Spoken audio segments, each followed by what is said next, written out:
Oh, welcome to the special edition of extension of Family Hour and return to the garden, all mixed together.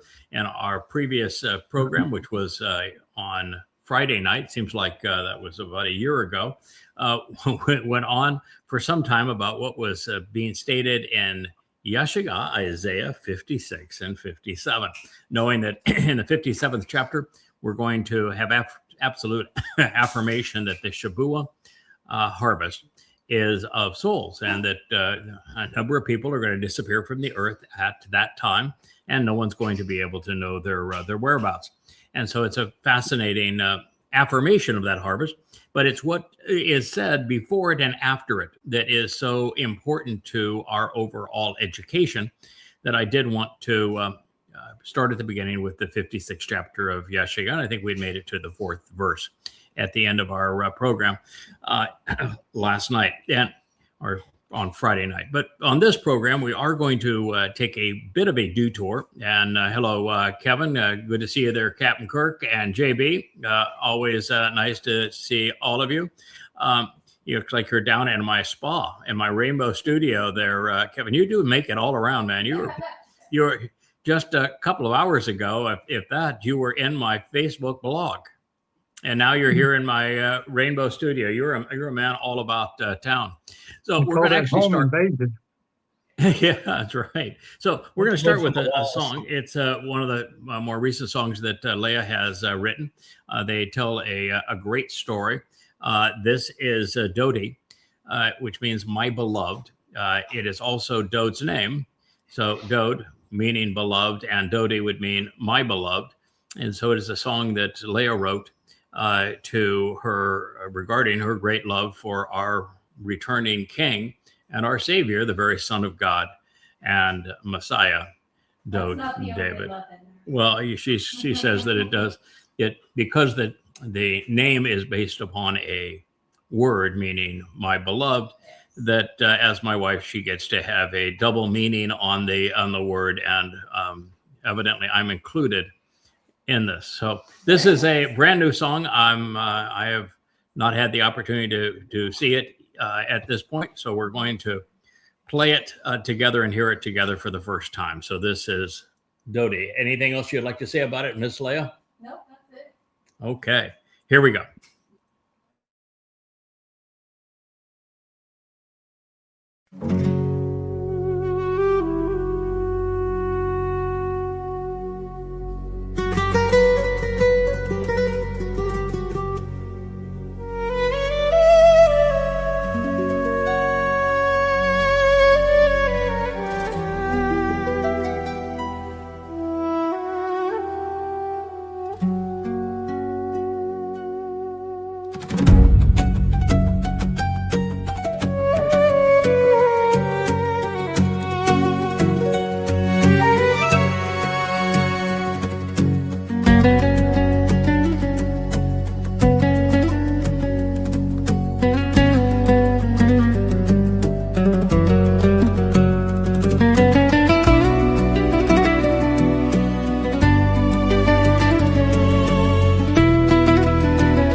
Gather round the mikra, hearing Yada's call, where Zion's melody sways and where errant lovers fall. The tree of knowledge points the way to the notes of truth, melody of his integrity, a place where night meets day.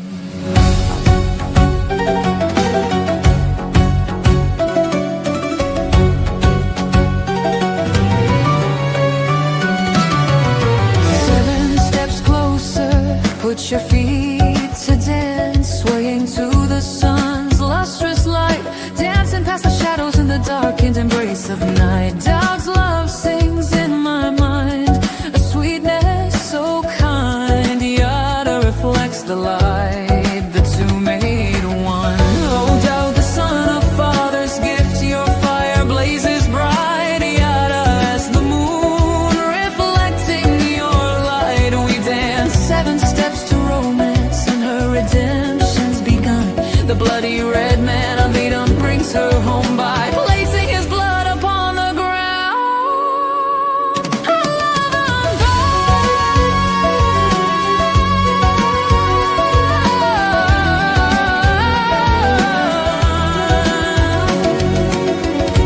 both. From darkness to dawn, the dance unfolds, 7 steps closer to my love. The mikra reveals what the heart beholds. The tree of knowledge Yada points the way, guides the mind and soul closer to the garden where we were once loved. Tao, the eternal witness of the dawn. Yada, the moonlight when the stars are gone. Together they shine, a covenant true, a love that redeems, made for me and you.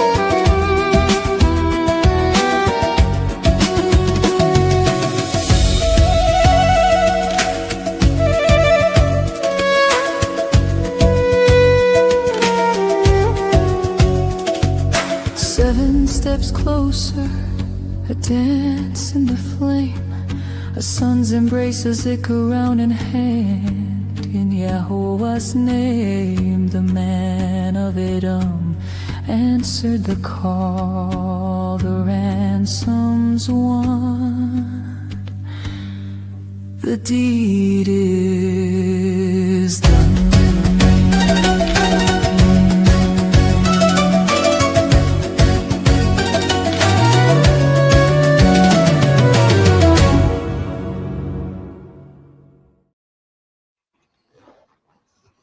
Great lyrics, great song, great visuals. Hello there, Dr. Jeff. I love the wedding dress, not on you, but on the at the conclusion of the song, a wedding dress made out of stars. That looks appropriate for our king. There are maybe 50 things to explain in that song. So I think what we'll do is later this week, we'll play the song again, and I'll take some notes so I can highlight everything that we ought to be paying attention to. I'll introduce it with those thoughts, let it play, and let people process what it's going on and the like. But there are things in it that are really powerful. You see the eclipses, you see the sun, you see the moon. In Bereshith, Genesis 1, the opening chapter of the Torah, God introduces the relationship that the two of us have, Dode and myself. He is the greater luminary of the fourth day of creation, and there is a lesser luminary that collectively they serve as the signs for the Moedim, which are these restoring witnesses to the eternal testimony that represent Pesach, Matzah, B'Kodem, Shavuot, Teruah, Kippurim, and Sukkah. And those 7 feasts of Yahweh, the 7 annual meetings where we get to spend time with our God. We're invited to approach his company. The first 3 were fulfilled by Dode, which makes him the luminary. And it's the lesser luminary's responsibility to reflect that brilliance of what he has done. And then the next 2 are fulfilled by the lesser luminary. That'd be Shavuot and Teruah. They're both harvests. And then Dode returns with Yahweh on Kippurim, and he is king of forevermore during Sukkah. So the 7 steps that she speaks of throughout that song, that happens to be the 7 Moed Mikra of what these 2 men represent and fulfill. And the Zikaron that is mentioned, that's all things pertaining to the most memorable of men. And that's the way God presents these fellows. It's also a reference to trees in the presentation Dode is the tree of lives as presented in Bereshith, Genesis 2. And Yada is the tree of knowledge. And these themes run throughout the story. She also showed the three animals, and they are also essential to God's story. Dode is the ram. He is the Passover lamb. He is the leader of the flock of Yisrael. And he is supported by a goat and a bull. And the goat and the bull come together, particularly in the last days, to make it possible for us to celebrate the return of our King. So that's the short version of it. I probably missed about 90%. What did I miss, Kevin, that's still in there? Oh, goodness. You got the bull and the ram and the goat. I don't know. I mean, I was just thinking that we needed less baby turtles and more dancing girls, but that's not necessarily germane to the conversation. So. Now, I was actually fond of the turtles. We live here on a beach, and we have the leatherback turtles that come up on our local beach just a couple hundred yards, if that, from here. This is a really important nesting beach that we sit right above. And so I'm really fond of the turtles going back into sea. But, I've never been against dancing girls either. And particularly love that Leah was a fashion stylist, and her prior life had her own fashion line. Femme Fatale was her clothing line. And so being able to make the wedding gown for Dode's bride is something she'll insist on doing. And if you can make one out of stars, which she did in that, I think you probably deserve the job, don't you think? Absolutely. Absolutely. Yeah. Beautiful presentation all the way through. What I don't know is what horses have to do with Israel or Dode. But I'm sure that if we asked Israel or asked Leah, she would tell us that horses were invented by Jews.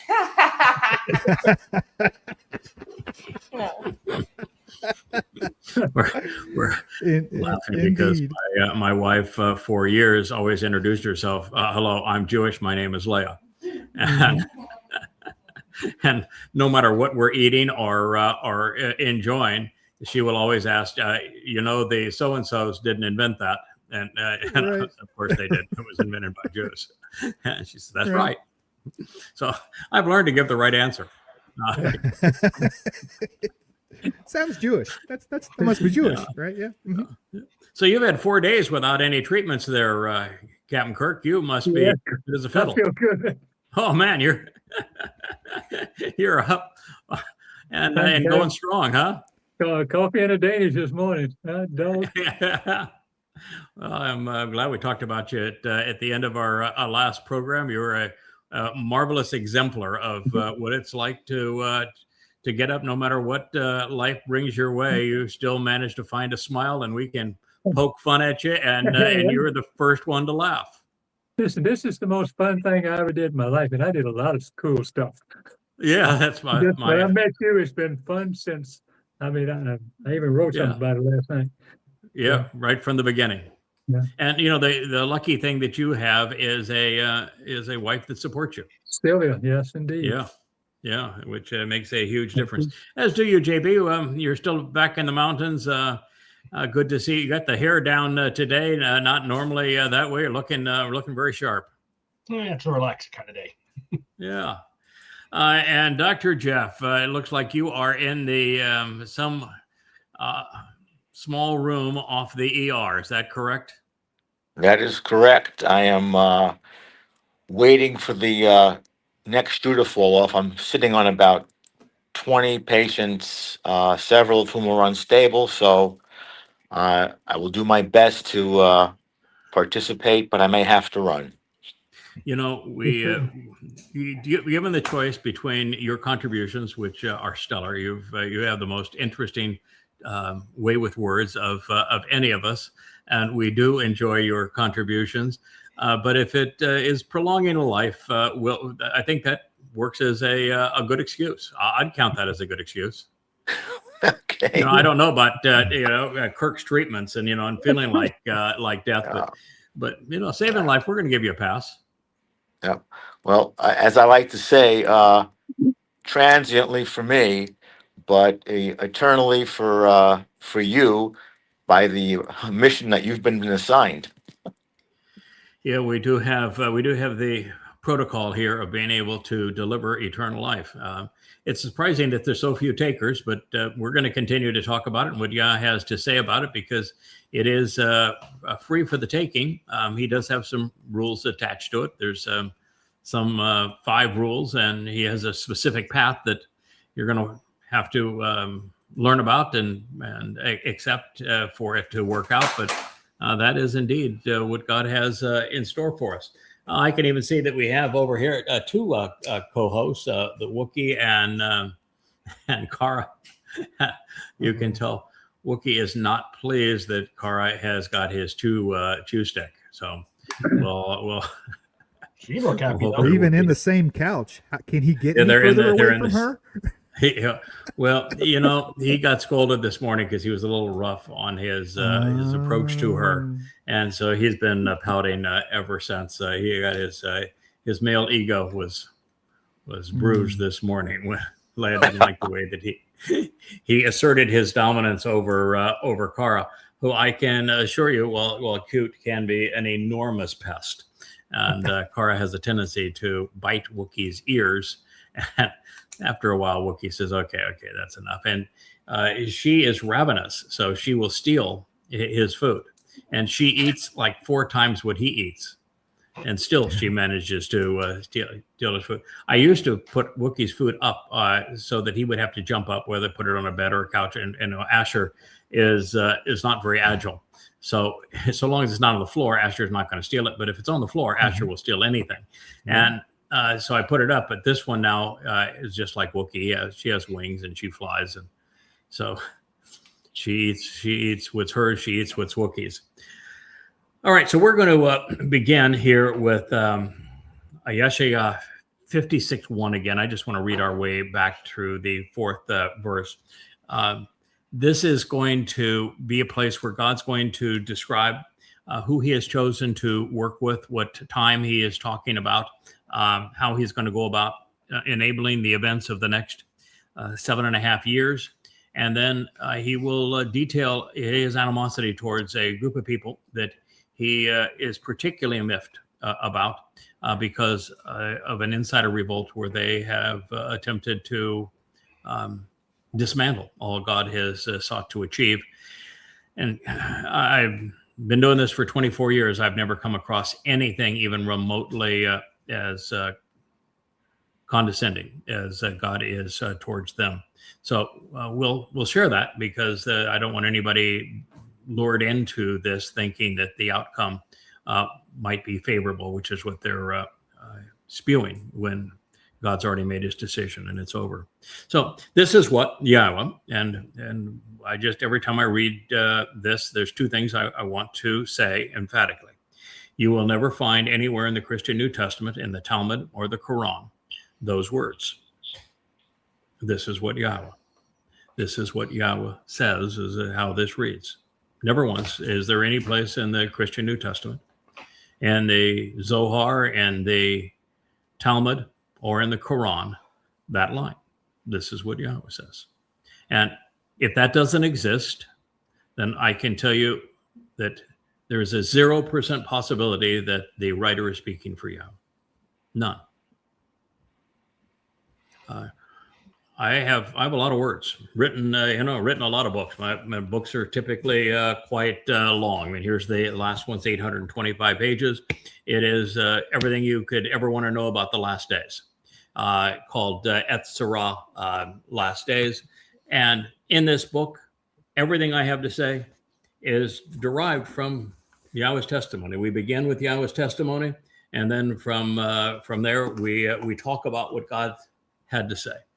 And so you can do that all day long. You can convey Yahweh's words accurately and completely, share insights that can be derived from them, explain to folks why you rendered the testimony this way, and explain what that means, how it applies to their lives. You're all good to go. But if you use a but and have it like the Christian New Testament, but I, Paul, say, you're done.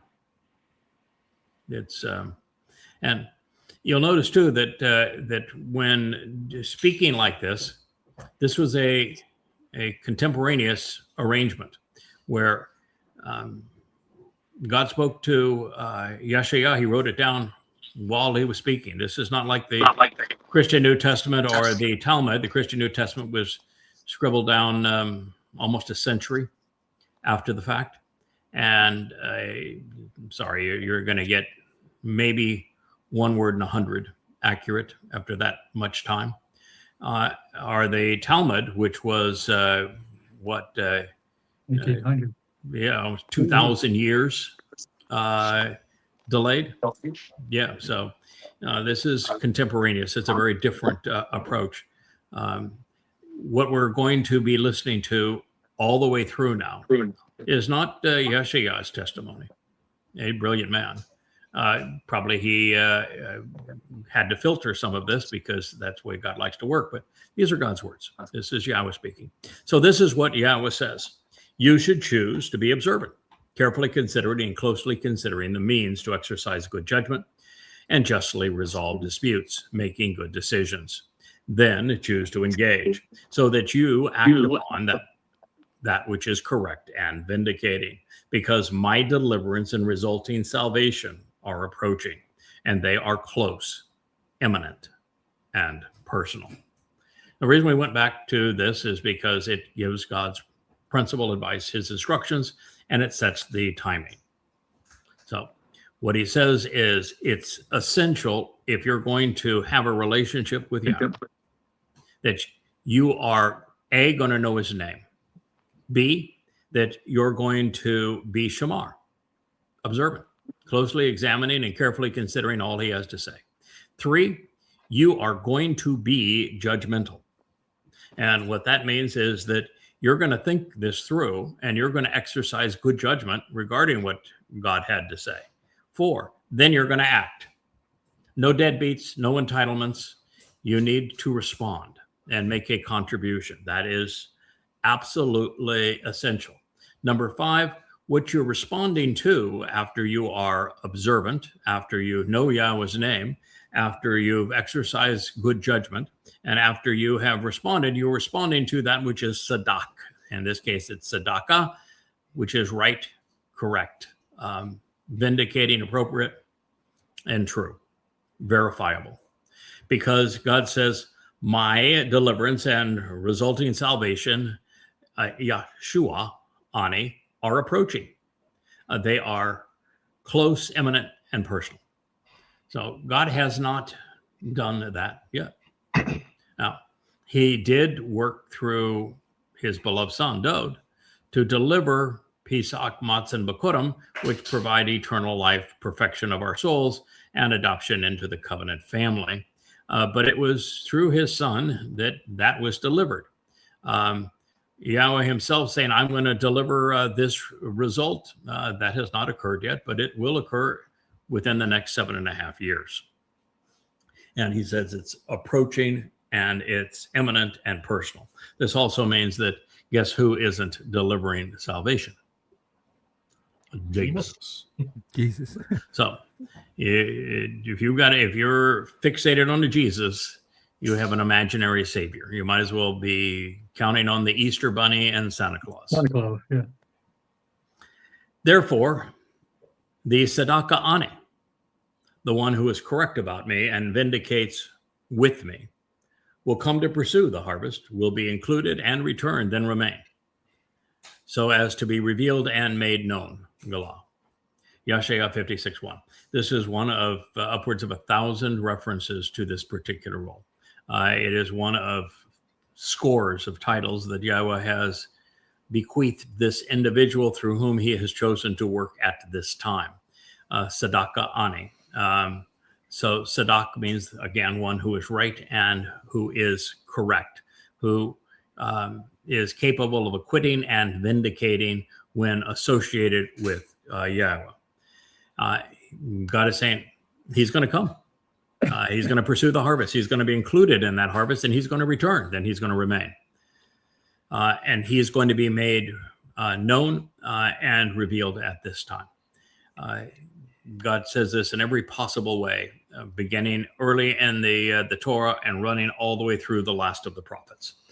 So it's one of the many, many prophecies that if you're going to engage and enjoy a relationship with Yahweh, you need to process. You need to come to understand, appreciate, accept. God does not work alone. He chooses the people he's going to work with, and he has made his choice, and we are well into this process. Blessed by the benefits of the relationship, joyous and productive by showing the proper way, is this person. He's a mortal man who acts upon all of this and engages in this with unfolding implications over time. Because this Son of Man is a lone individual, and he will be exceptionally firm and resolute in this, empowered and strengthened, such that he prevails, restoring through his conviction and resolve with regard to this. By closely examining, carefully considering this Shabbat as the promise of 7, thereby avoiding defiling and profaning it or making it common, he is being observant, careful, attentive, and aware. So his hands, and especially that which he influences, will be kept from acting upon or engaging in anything unjust, immoral, or irrational, troublesome, or distressful. YAHOWAH, Isaiah 56:2. Well, this is a fire hose of information. It's every time we're dealing with YAHOWAH, you better have your eyes completely open, your mind ready to process a lot of data, because he's going to give you an enormous amount of information. The first word here is essential. It is asher. It's one of the most important words in the Hebrew language. First word I translated, first word that Dode spoke as our King and Messiah. First word of the first statement of the first Mizmor Psalm. And it defines our mission, which is to reveal and demonstrate the steps to walk to get the most out of life and to reveal the benefits of this relationship that God is offering.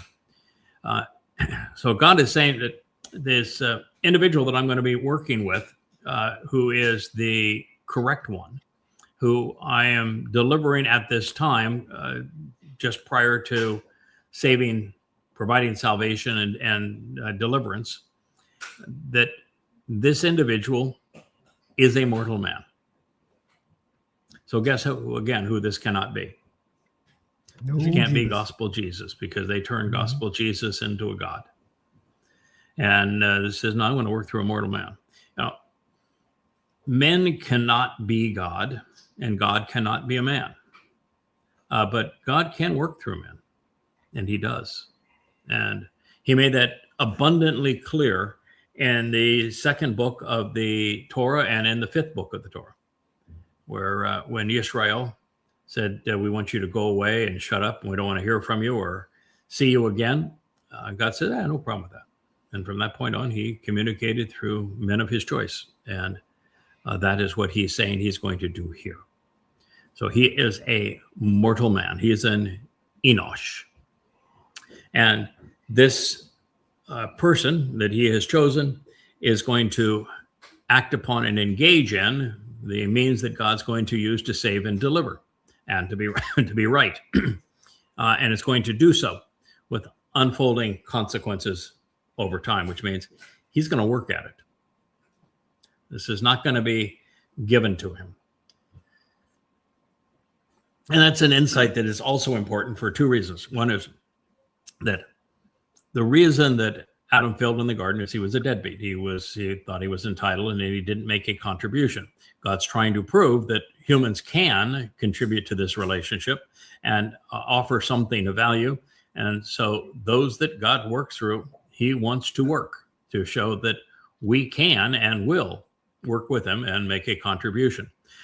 The second reason is that the people that he's going to scold throughout the 57th chapter have made the claim that you can't speak for God and ever be wrong. And, I've rewritten some of these books 10 times because along the way I learned something new, and I want to correct what I have said, and I'll go back and make a correction, and we'll be wiser for it, and we'll move on. That is what God wants.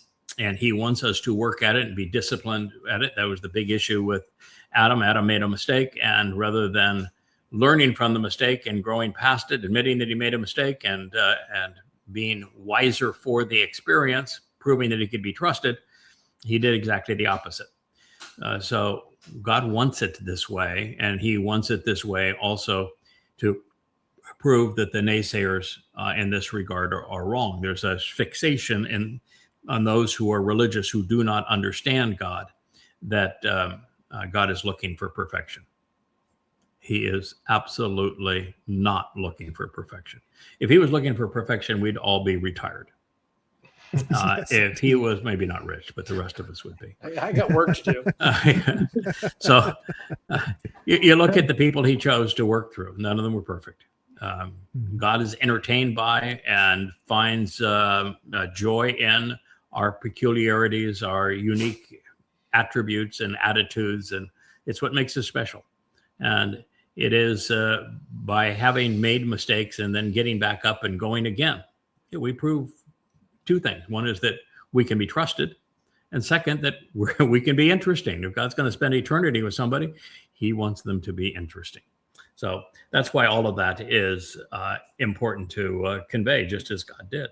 And it says that he is a son of Adam, which means he has a conscience in addition to a consciousness. He has an asama in addition to a nephesh. And this is the thing that I fight all the time. We talked about it in an earlier show, because we do have a number of people that are very close to me and very supportive, including my wife, that use AI and like AI.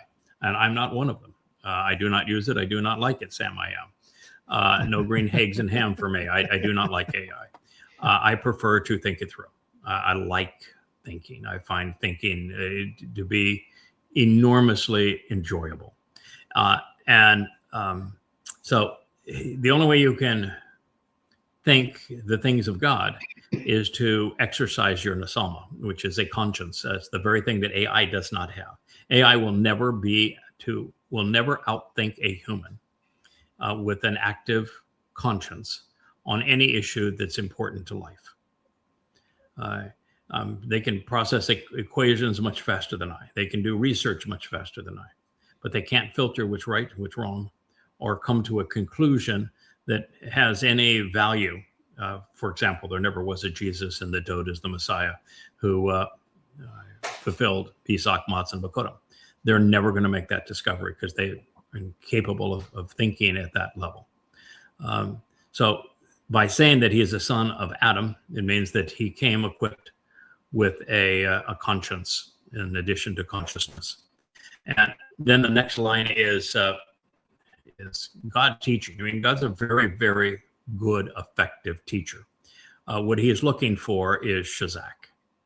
And he's reinforcing this because one of the great splits with this group that he's going to reprimand, and he's not reprimanding them as children that he wants to teach a nice lesson to so that they can be more effective going forward and are not so sloppy in their work.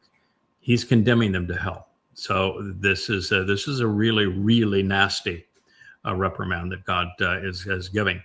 And they decided that it would be appropriate to attack me. And we're going to spend a lot of time talking about this, these ridiculous women, because God is leading to the single longest rebuke found anywhere in the Torah. It's the most personal, the most focused, and the most degrading and the longest rebuke presented anywhere in the Torah and prophets, and it's specific to this group.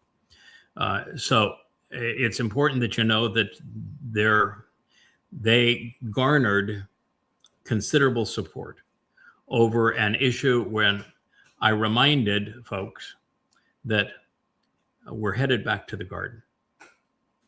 And what was the wardrobe in the garden? Naked. Naked. Yeah, absolutely naked. You know why naked was the wardrobe in the garden? Why not? Because they were comfortable around God. Yahweh. Yeah, they were comfortable being exposed to God. And the religious aren't comfortable. Why do you think the children of Israel told God, go away? We don't want to ever see you again, see or hear from you again. You scare us to death. They weren't comfortable being around God. Why do you think that Dode, once he had Obed-Edom taking responsibility for getting the Ark of the Covenant into Jerusalem and on the Temple Mount where it belonged, why do you think that he danced naked? He's comfortable. He knew Yahweh was going to take care of everything. Yeah, he was comfortable around Yahweh. So the nakedness is symbolic with that idea. So I was sharing that. I said, you need to get to a point that you're so comfortable around Yahweh that being exposed to him, fully exposed to him, is not a bother for you at all. In fact, it's something you would enjoy. And you can't get there until you fully understand the mechanism that Dode used with Yahweh on matzah. And that is the key ingredient. And we are the first group of people ever to figure this out. What happened on matzah is that Dode's soul took our guilt and carried it into Sheol, which is the equivalent of a black hole, to deposit it there, never to be seen again. So every imperfection that we have has been carried away. Every aspect of our political and religious guilt in the past is gone. So we are innocent from God's point of view. And if you know that all God can see in you is the things that you have done and are doing that are positive, you're going to be really comfortable around it. Yeah. I mean, why not? And so this is the attitude that we need to have in the comfort level if we're going to be of any contribution in our return to Eden, which takes place on Shabuah in 2033. So it's very important. So we were emphasizing that. And one of the now members of the We Hate Craig, and we want to change Yahweh's name so that he becomes a mother god cult, or clique, probably the better term, wanted to have everybody be modest. So it was her big chance to do the word of the day. And she picked a word that was so important, it appeared once in the entirety of the Torah prophets, just because she wanted to prove this point. And so it was translated as, well, God loves those who are modest. Said, and Leah took it, says, you think this is right? Can you check this translation? Because I think they got it wrong. We looked at it and it doesn't say that at all. It is actually, Yahweh says he loves those who are tightly bound to him, wrapped up together with him, enclosed in his arms, if you will. That's who he is. He loves those who are wrapped up in his arms. And he said, well, then, he said, well, you want to render it that way? Well, that's the verbal root, and that's the only way this word is correctly rendered. Well, it says, what about Yahweh says he chose Moshe because he was the most humble of men. But it doesn't say that. It says that he was Anah, which means he was the most responsive guy. To be responsive, I want to tell you, when you're trying to do work with Yahweh, you better be shazak and not humble. So come to find out, there is no Hebrew word for humble, because Yahweh has no interest in it. And what he's interested in is shazak. So they went off and they got some really girly men and a bunch of women to have a tizzy fit over nakedness and being exposed to God, and choosing not to be shazak, which is a fairly manly man thing. I would acknowledge that, most women don't want to be considered tough as nails and resolute and uncompromising and all of that sort of thing, firm. In fact, it actually goes so far that the first definition in some lexicons of shazak is fierce. And women don't want to be perceived that way, so they're really uncomfortable with it. But God isn't telling a woman she needs to be that way. She's telling a man that he needs to be that way, and that he needs to explain to other men that they need to be that way too. And that's what God's looking for, is for somebody who will fight fiercely for what's true. And if you're not willing to be shazak, you need to get out of the way, because this is what God is looking for. He wants someone who has conviction, strength, fortitude, resolve, that nothing will deter them. That's why the last of the three animals that makes a difference in Yisrael's overall standing with God is a bull. Bulls are naturally shazak. So it's the man isn't a bull, but his personality is defined that way. And Shazak is complementary to that concept. This is what God wants. And in this case, it says that he is Shamar again. In fact, this next sentence has Shamar and Shamar. But what he is doing is he is aware that the promise of 7 and the Shabbat is a day to be observant, a day to closely examine and carefully consider. The very first thing that God says, I want you to be observant, he recognizes the Shabbat embodies this opportunity to be observant. So the Shabbat is not do nothing day. It's not religious day. In fact, to say that he does not want it to be common, he does not want it profaned, chalal means don't make it religious, because there's nothing more common than religion.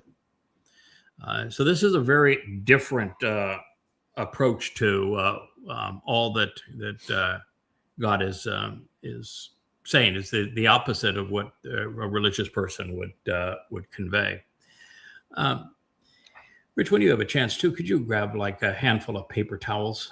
Cara decided that she would leave me a present right underneath my feet here, and I would love to be able to deal with that. It's part of being Shazak. You just don't get freaked out with that sort of thing. But we're going to be doing this for a while, and I just as soon not have to be having my feet spread so that I'm not dealing with her little gift.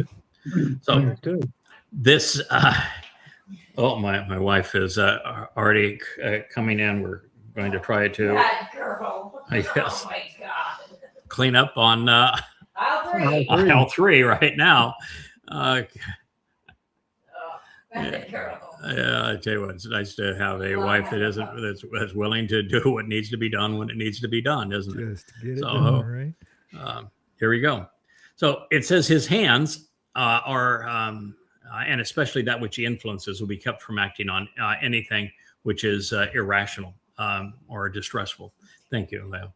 No, And the beauty of that is that God has given this man 7 spirits, including the spirit of Yahweh, the spirit of intelligence, the spirit of understanding, the spirit of knowing the entire story, and spirit of Gabor, which is strength and conviction, as well as the spirit of respect for Yahweh.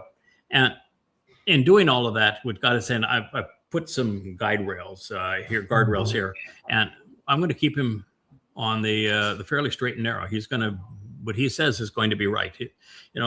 We've written now 35 of these books, and it's not very often that somebody can put that kind of information out over the course of now 24 years, or do thousands of these shows and be subject to anybody that wants to be critical, and yet no one has ever found anything that was untrue that I've ever said.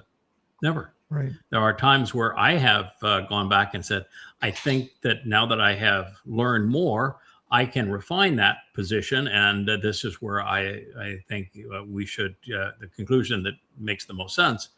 But not a single person. Thousands and thousands have tried. No one has ever been able to do it. I had tens of thousands that tried to repudiate what I wrote in Prophet of Doom, now Goddamn Religion, to absolutely no avail. So God's pretty good at making certain that we would be productive, and that's what he wants. It doesn't mean that we wouldn't go back and correct mistakes, because that's part of it. That's the credibility. It's a huge part of what brought JB and I together. This willingness to admit when you didn't have it as well defined as you should, and that you've learned more, and now you're in a position to correct the mistake and be wiser for it and move on. So it says, do not say regarding Ha-Nakar. This is important because one of the titles that Yahweh debuts for this individual is Nakar. He does so in the Torah, in Devarim, Deuteronomy, 29th chapter. It's not the first title that he uses by any sense of the imagination, but it's one of the most prolific titles in the Torah and the prophets and the writings regarding this role. It's nakar. It means to be an observant son from a foreign land, to be particularly understanding, thoughtful, someone who takes the time to examine and then discern and acknowledge what he has found and is respectful regarding the material.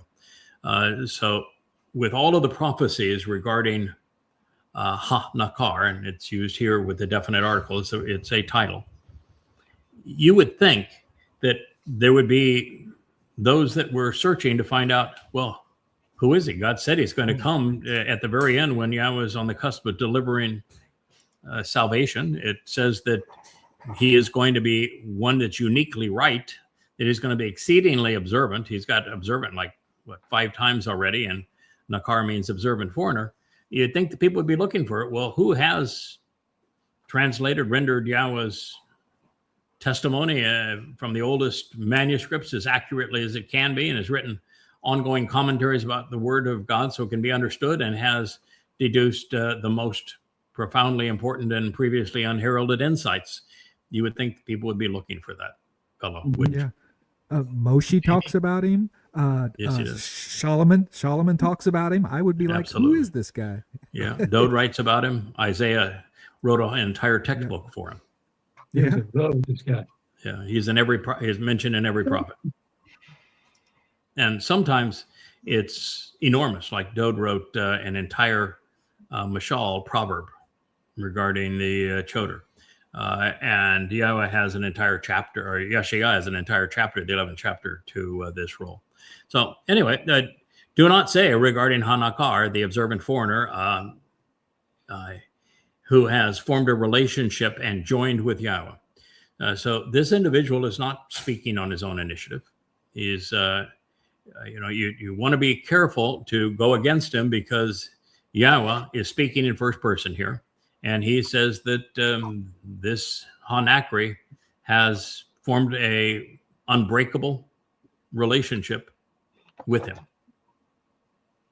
So that would be somebody that I would not want to oppose. That would be a really bad idea, because you can't form a relationship with God without God's consent. Who has formed a relationship with Yahweh, something which would infer Yahweh will surely abandon me, preventing me from being included as part of his family. So this can be interpreted one or two ways. You can interpret it as this mother goddess group did, and say, even though everything we know about God we've learned from this man, because this man is correctly saying that they're wrong about every position they have taken now. We want him excluded. So surely Yahweh will abandon me. Surely Yahweh will not include me in part of his family. That the only way they can pretend that they're going to be included and that they're included in the covenant is to say, I'm not included. And so this is written for them in that regard. And then it is written more largely for Yisrael. Yisrael has denied Yahweh for a very long time. And they have gotten very good at blaming Yahweh. They will occasionally throw him a Hashem or an Adonai comment and say, well, he's looking out for us. And he's not. And Yahweh did abandon Israel a very long time ago. And he divorced Israel 2,700 years ago. And but the thing that he wants his people to know is you should not say that Yahweh is going to abandon you and keep you from being included in the covenant family. God's just said, I'm coming back. I'm going to provide restoration. I'm going to provide salvation. I'm going to deliver a promise. So don't give up. You individually can be part of this family. You can individually experience a relationship with Yahweh. It's all laid out for you. That's why we wrote these books. That's why we do this show. So God says, don't give up. Then don't write me off. I'm here for you. I will return to you as soon as you return to me, and with open arms. Then God uses a powerful term that we spoke of in the last program. It is charis. He said, and let not the charis, this would be this, what God would call an esteemed, but certainly authorized official designee, say, what Yeah. then if I become a withered and unproductive tree, an incapacitated counselor, or paralyzed messenger? This is one of the reasons why you have to rewrite books over time. Because when I first saw this and I read, wait a minute, tree. So what I did is I went to Etza rather than Etz and said, well, you know, Etza speaks of a messenger and a counselor, so I'll put that in. And since Yabesh can speak of withered, we'll say unproductive counselor. And that's how you render it, because you have no concept of why God would go from the nakar, this observant foreigner, which when I first translated this verse, I didn't know that applied to me either. But there was no way to say, why would God speak of this nakar as a withered tree? He's now saying that the nakar can't say of himself, I am but a, you know, what happens if as this official designee, that I become withered and unproductive as a tree. I'm going to tell you, there's no way that in the first 20 years of doing this that I could have processed that. Yeah, where's the I didn't tree coming recognize from? that. What, yeah, That I was the tree that went. Listen, it took me forever to come to the realization. Well, the fourth day of creation isn't about creating anything; it's about announcing something, and that the greater and lesser luminaries represent Dode and myself as Yada, and that I reflect his brilliance, and that collectively we show the way to fulfill, and actually ourselves fulfill, the Moedim, which is what the narrative says, and that one reflects the other's brilliance. I had no idea of that. I mean, it takes a lot of time before you come to that, and you have to finally deal with the 89th Mizmor, which forever links these two, Dode and Yada, via the sun and the moon. And I think it's the 103rd or 113th Mizmor that does the same thing, that speaks of their eternal relationship. Well, then you get into the story of the garden. We came back to it because of this, the belligerence of these people claiming that they were speaking for Mama God. And we realize that the story in the garden, the key character in that story isn't actually Adam. It certainly isn't YAHOWAH. She is a bit role. It's actually the tree of knowledge. And the tree of knowledge isn't the most important tree. The most important tree is the tree of lives. But other than saying it exists, YAHOWAH says nothing about that tree, because it's premature for anybody to even know about the tree, because the tree of lives didn't become the tree of lives for another, 4,000 years from that point. And it was premature to imbibe from the tree of knowledge, because the tree of knowledge was going to speak about what the tree of lives had accomplished, and that wasn't going to happen for another 6,000 years. So, but the tree, nonetheless, the tree of knowledge becomes the essence of that story, the number one character in the story all throughout. And to figure out that is what we're doing here, that these have become the tree of knowledge, and therefore the author of them is the person that God is saying is the tree of knowledge, takes you a long time to get there.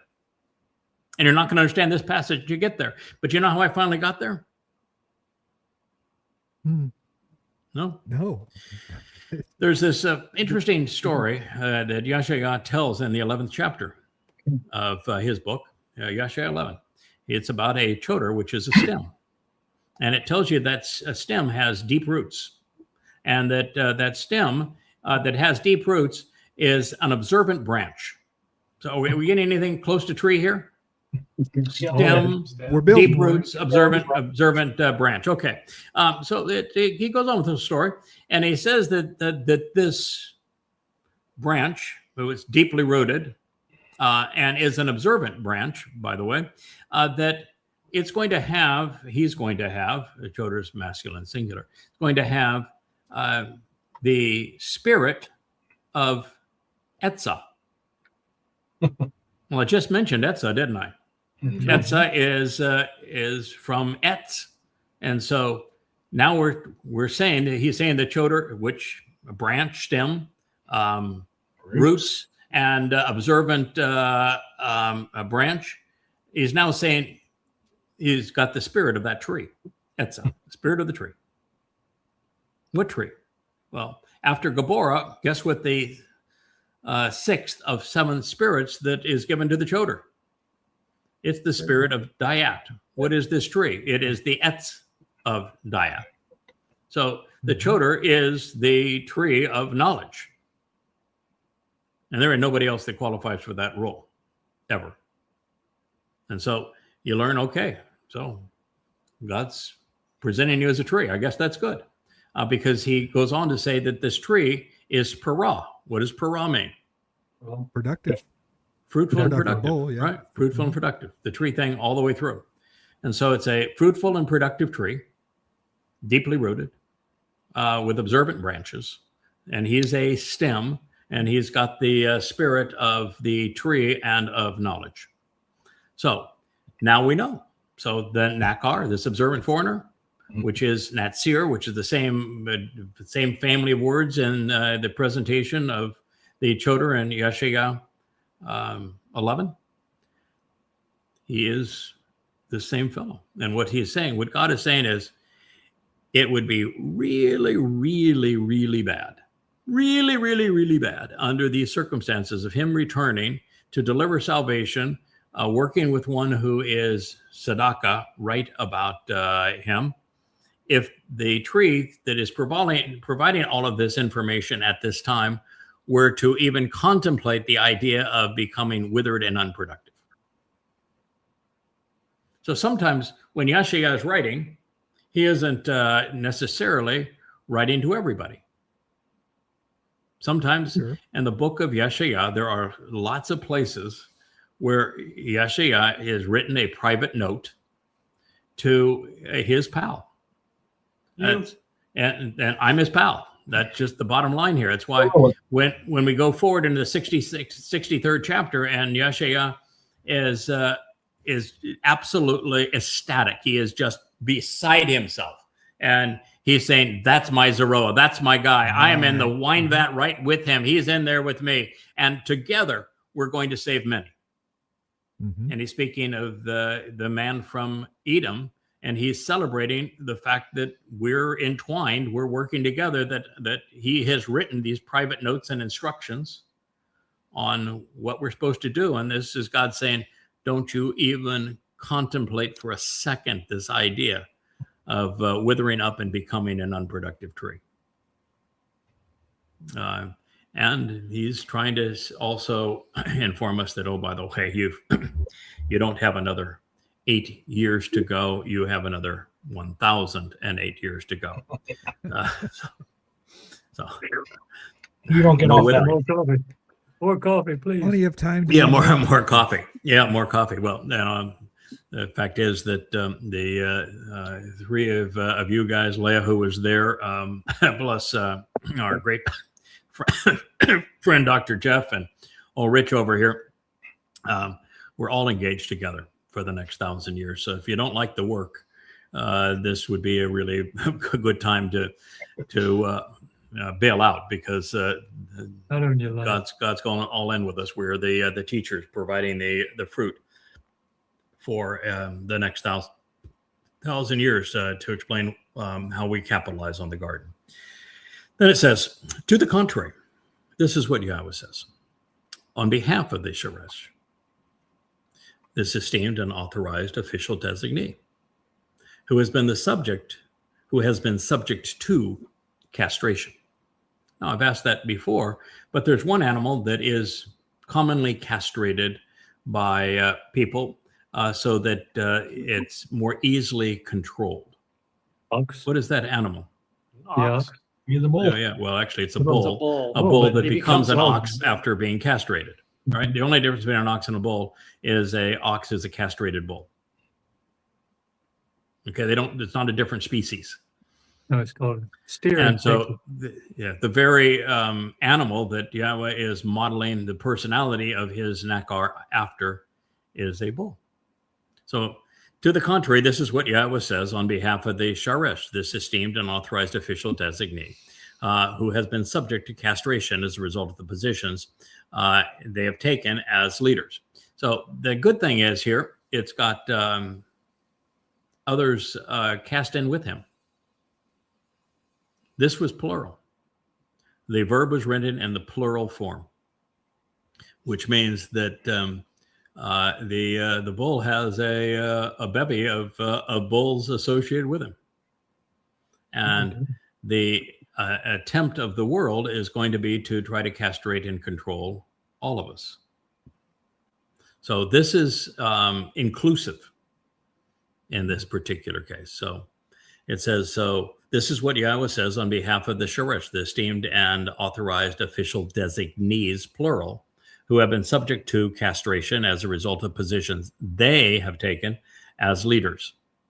They provide guidance regarding the benefits of the relationship, Asher, by being consistently observant and actively attentive while actually exploring and investigating my 7 Shabbat promises.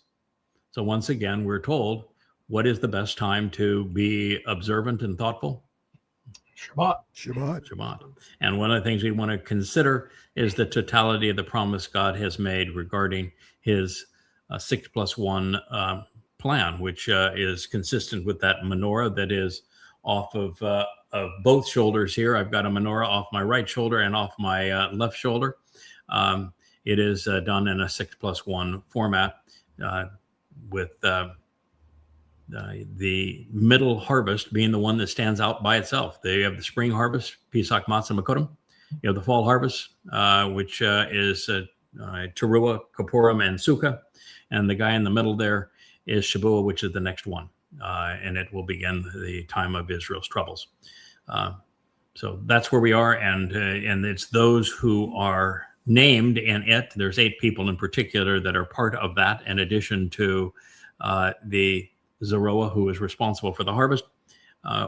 We are the teachers and the doers to prepare this mortal remnant of Yisrael for earning Yahweh's trust and being released off of this planet. So they provide guidance regarding the benefits of the relationship, being consistently observant regarding the plan of 7 that Yahweh has articulated. So they have chosen, preferring at this time, my will and my appreciation by revealing the correct path to the benefits of the relationship. So rather than us seeking Yahweh's will, it doesn't say that. It doesn't say we've sought Yahweh's will. It says we've chosen Yahweh's will. We appreciate what Yahweh wants. So we have investigated what he had to say. It's quite clear what he wants achieved.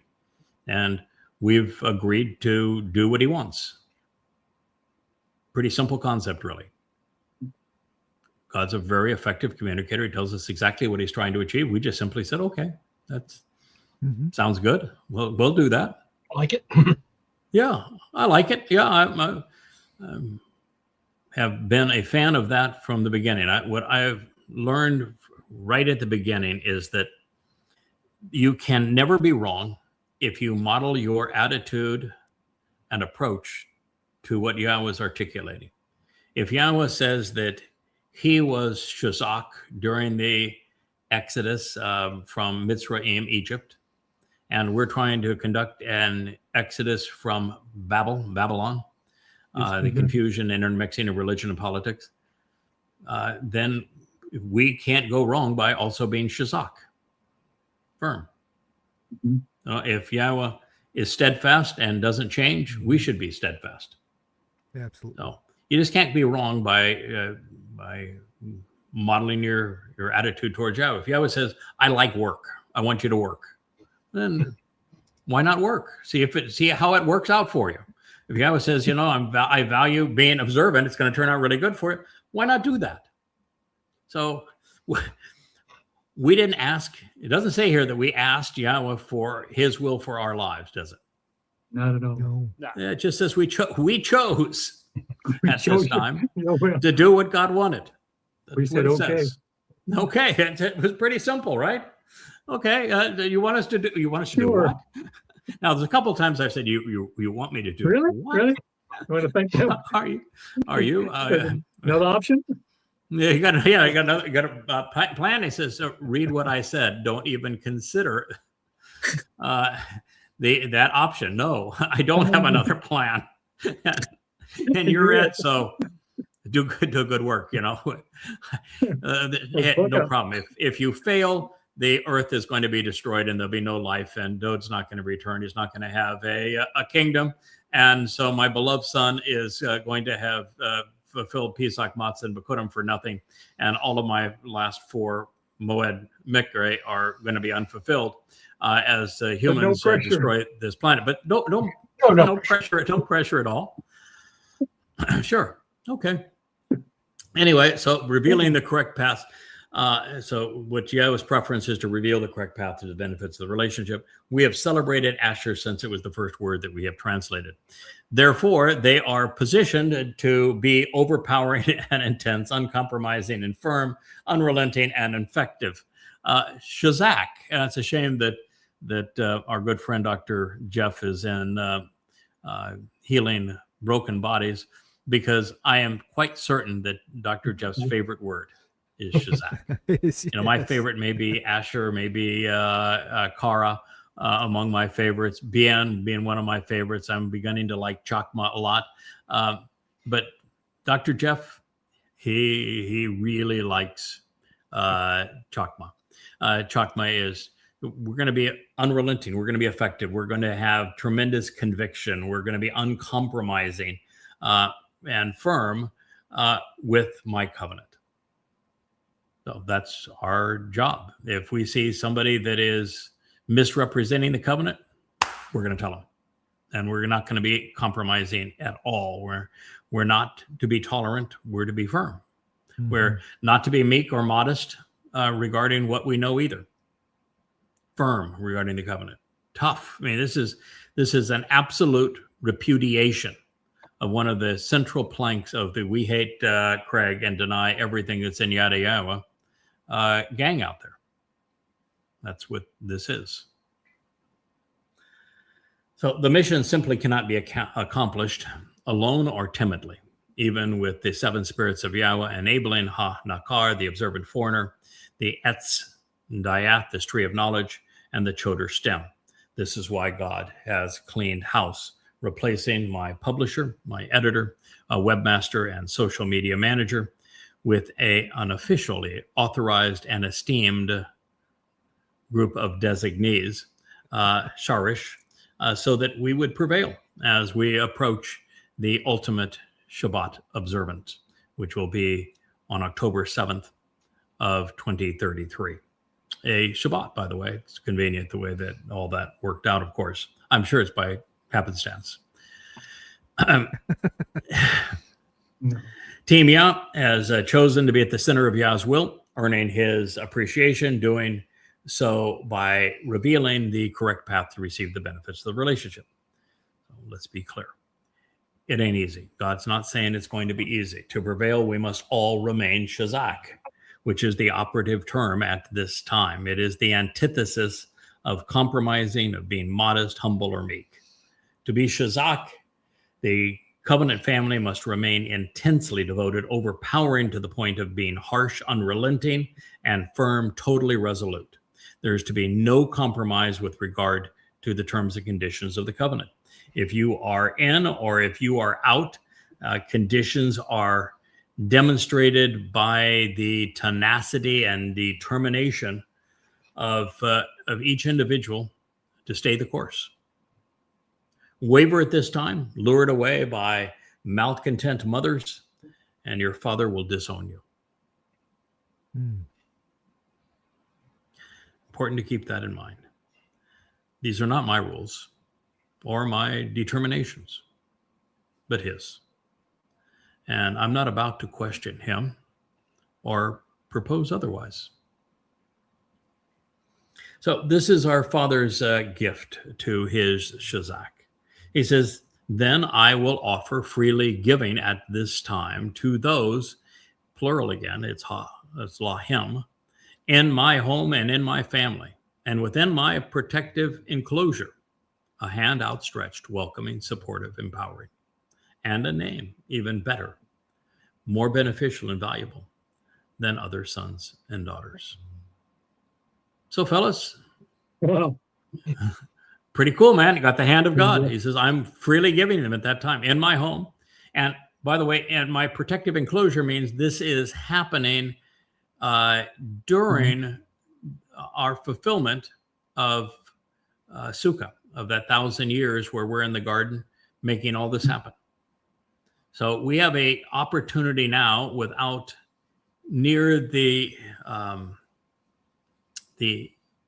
interference is probably not a right term, but we have some autonomy, and it even not the right term, but we have an opportunity to show that we've got what it takes to be right. We've got what it takes to care about and contribute to the very will and intent of Yahweh, and to be firm and show conviction regarding the covenant relationship.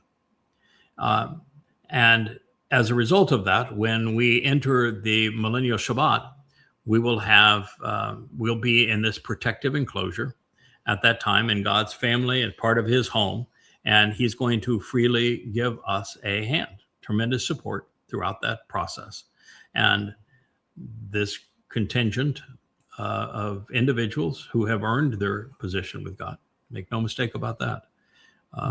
They're going to be given a name, even more valuable and beneficial than the sons, any other sons and daughters. So there'll be a lot of sons and daughters that will be part of this covenant family, but there's this key group God's got a special name for. He hasn't told me what that special name is. It's going to be a surprise. We can speculate, and nothing wrong with doing so. JB, you got any ideas? No, I'm open. Yeah, I'm sure we'll find whatever God chooses to be appropriate. You've done a whole glossary, Kirk, on words. You got a favorite? Y'all. Y'all. Y'all. You want to be y'all? Y'all. Yeah. Yeah. All. It's got y'all in it. Yankees. All. Yeah. That works for me. I've always liked y'all, and this if it's a good Southern boy, that'll work just fine. Yeah. Yeah. All. All y'all. Be a good name. Yeah, it'd be a good name for a boat too, wouldn't it? Y'all. Welcome aboard, y'all. I like it. Kevin, you got a preference? Not a preference. I'm just guessing it'll be Saris.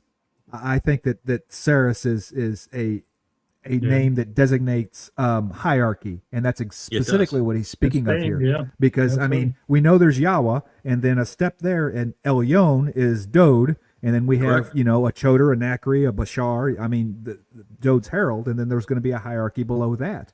And I think Saris fits in with that. I don't know that he's necessarily I wouldn't. told us. The key means to ascertain something that's important, profound, and true is to listen to what God had to say. Pretty clever. What you just did is listen to what God had to say and say, yeah, that worked for me. I like that. And one of the things I like about that name is that it speaks of castration. And that is precisely what the world has sought to do to us. If you were me on X and you realize that you're so castrated in your ability to be productive in that environment because you don't comply with what they're looking for, which is that to be religious, conspiratorial, or political, and have an audience based upon promoting those kinds of lies because they're popular. That's the whole algorithm works to constrain or castrate. So Sharish is a really good term. It means that we're all a bit bullish. We're all official. We're designated by God to do this job, and that we have God's hand of support and have received the name that He has chosen. That's a good one, Kevin. You Well done. well done. As Leah would say, do I get a gold star? Well, that's what Leah wants. She works for gold stars. Now her gold stars are fairly affordable. They come in little stickies on a piece of paper you can buy, 50 of them for about a dime. So it's pretty cheap. But she's just absolutely loves her gold stars. So it's rubbed off on you. I will give you one. I will give to him an everlasting. God's got something a little better. So better than the gold star. God says, I will give to him an everlasting and eternal personal and proper name, designation, and reputation, which for having shared the benefits of the relationship will never be removed or taken away. I think there are 3 feminine words that are associated with the 8 who are part of Shabuah, Teruah, and Kippurim. So it isn't going to be just hymns, but also hers. But for the most part, God finds men easier to work with than women. I always, when I had my businesses, I always found women to be easier to work with than men. And I had more women in managerial positions than I ever had men in managerial positions, and far fewer problems when I was working with women in managerial positions in all of my businesses. He is. I think there's 3 or 4 women that play roles. A couple even have speaking roles, but it's mostly dudes. There's a difference between those who are more cerebral and those who are more emotionally responsive, and both have value. He loves both, but there are far fewer women that are designated in this regard. And plus, it's really, really hard to castrate a woman. So you've got that as well. Yes. Oh, Leia's got a point. What is your point? Yeah, I wanted to make one point that this charis word, I was shocked when I ran across it because my mind instantly went to the 3 naked ladies, which means this role is so important that Halal Ben Shakar needed to corrupt it, pervert it, and turn it into something horrible. Yes. So that was my addition. And clearly the thing that brought us together, and I'm looking over here where you're not, because your image I'm over here, my mic. Your image now for those reviewing this program is on this side of the screen. And it looks stupid if I'm looking where you really are, because that's not where your image is on the screen. So excuse me if I'm looking away from you. But what brought us together initially is you were searching for the feminine influence and who was that woman. The good woman and the bad woman. Yeah, the good woman and the bad woman. There was 2 women in the story, and I had no idea. Well, you're going to learn more about the bad woman than you could ever have possibly imagined, even though we have learned a lot about her already. You're going to learn very much about the bad woman going forward. And there is a productive woman who is part of all of this, and she plays a significant role in what God's trying to achieve with his people. Is it Kara? Yeah, she wants to do it. I know, Kara. I don't think Kara's serious. The Bayeth home of the covenant family is God's idea of what he is trying to. It's his primary goal in creating the universe, and the Choma depicts our position within the protective enclosure of the earth when it's restored to the conditions in Eden, particularly during Sukkah shelters in year 6,000 Yah, which is less than 8 years away. I mean, it's 7 years and 5 months or something. I mean, or 7 years, I guess, and 9 months is where we are right now, but less than 8 years away from this writing. Amazing that we're at 137 and some odd days from beginning of the time of troubles. Boy, this is really coming upon us quickly. And so the Yada hand is God's, welcoming and supporting those who continue to contribute to the well-being of his people. And the Shem name will be a God-given designation befitting the Shazak Resolute. And I think you've got it right, Kevin. So there are times when the context reveals that who, him, third person masculine singular should be rendered as if the text read him, them. And while that may be permissible here, it would have God repeating himself using a different pronoun, since him, those in Yahweh's family and enclosure are assured of his hand and favorable designation. Therefore, I suspect that the concluding gift of an eternal designation, which will never be removed, is being bestowed upon not just Hanakar for his commitment, but I think on the entire team that are working to support this effort. So in the next statement, the great Isaiah scroll, which is 1QISAA, differs from the Masoretic text and from the scroll known as 1QISAB, both found in Cave 1 of the Qumran collection. It's going to find that the positioning of those who are serving as co-workers, whether this distinction precedes or follows Yahweh's name, it's presented one way in two of the texts and the other in the other. Also, 1QISAA, the great Isaiah scroll, is the odd man out on extolling, which is what it says, versus Yahweh, extolling Yahweh's Shem, or name in this case, versus loving it. So since there's two verses, the one we're going to go with loving it, although there's not a huge difference between loving it and extolling it, but loving it, I think, is more endearing. Personal, yeah. Yeah. And, it would be a mistake for somebody to say that there is a perfect rendition of any one of these prophets or the Torah. There isn't. They were written in human hands. And there is a huge difference between the spoken word and the written word. Everything that's in them was either spoken by a person or by God. The moment it goes from a spoken word with inflection to the written word, you have lost a lot. That's one of the reasons God wanted us to go from the writing another book to this Yahweh blog, is that the spoken word conveys far more information than the written word.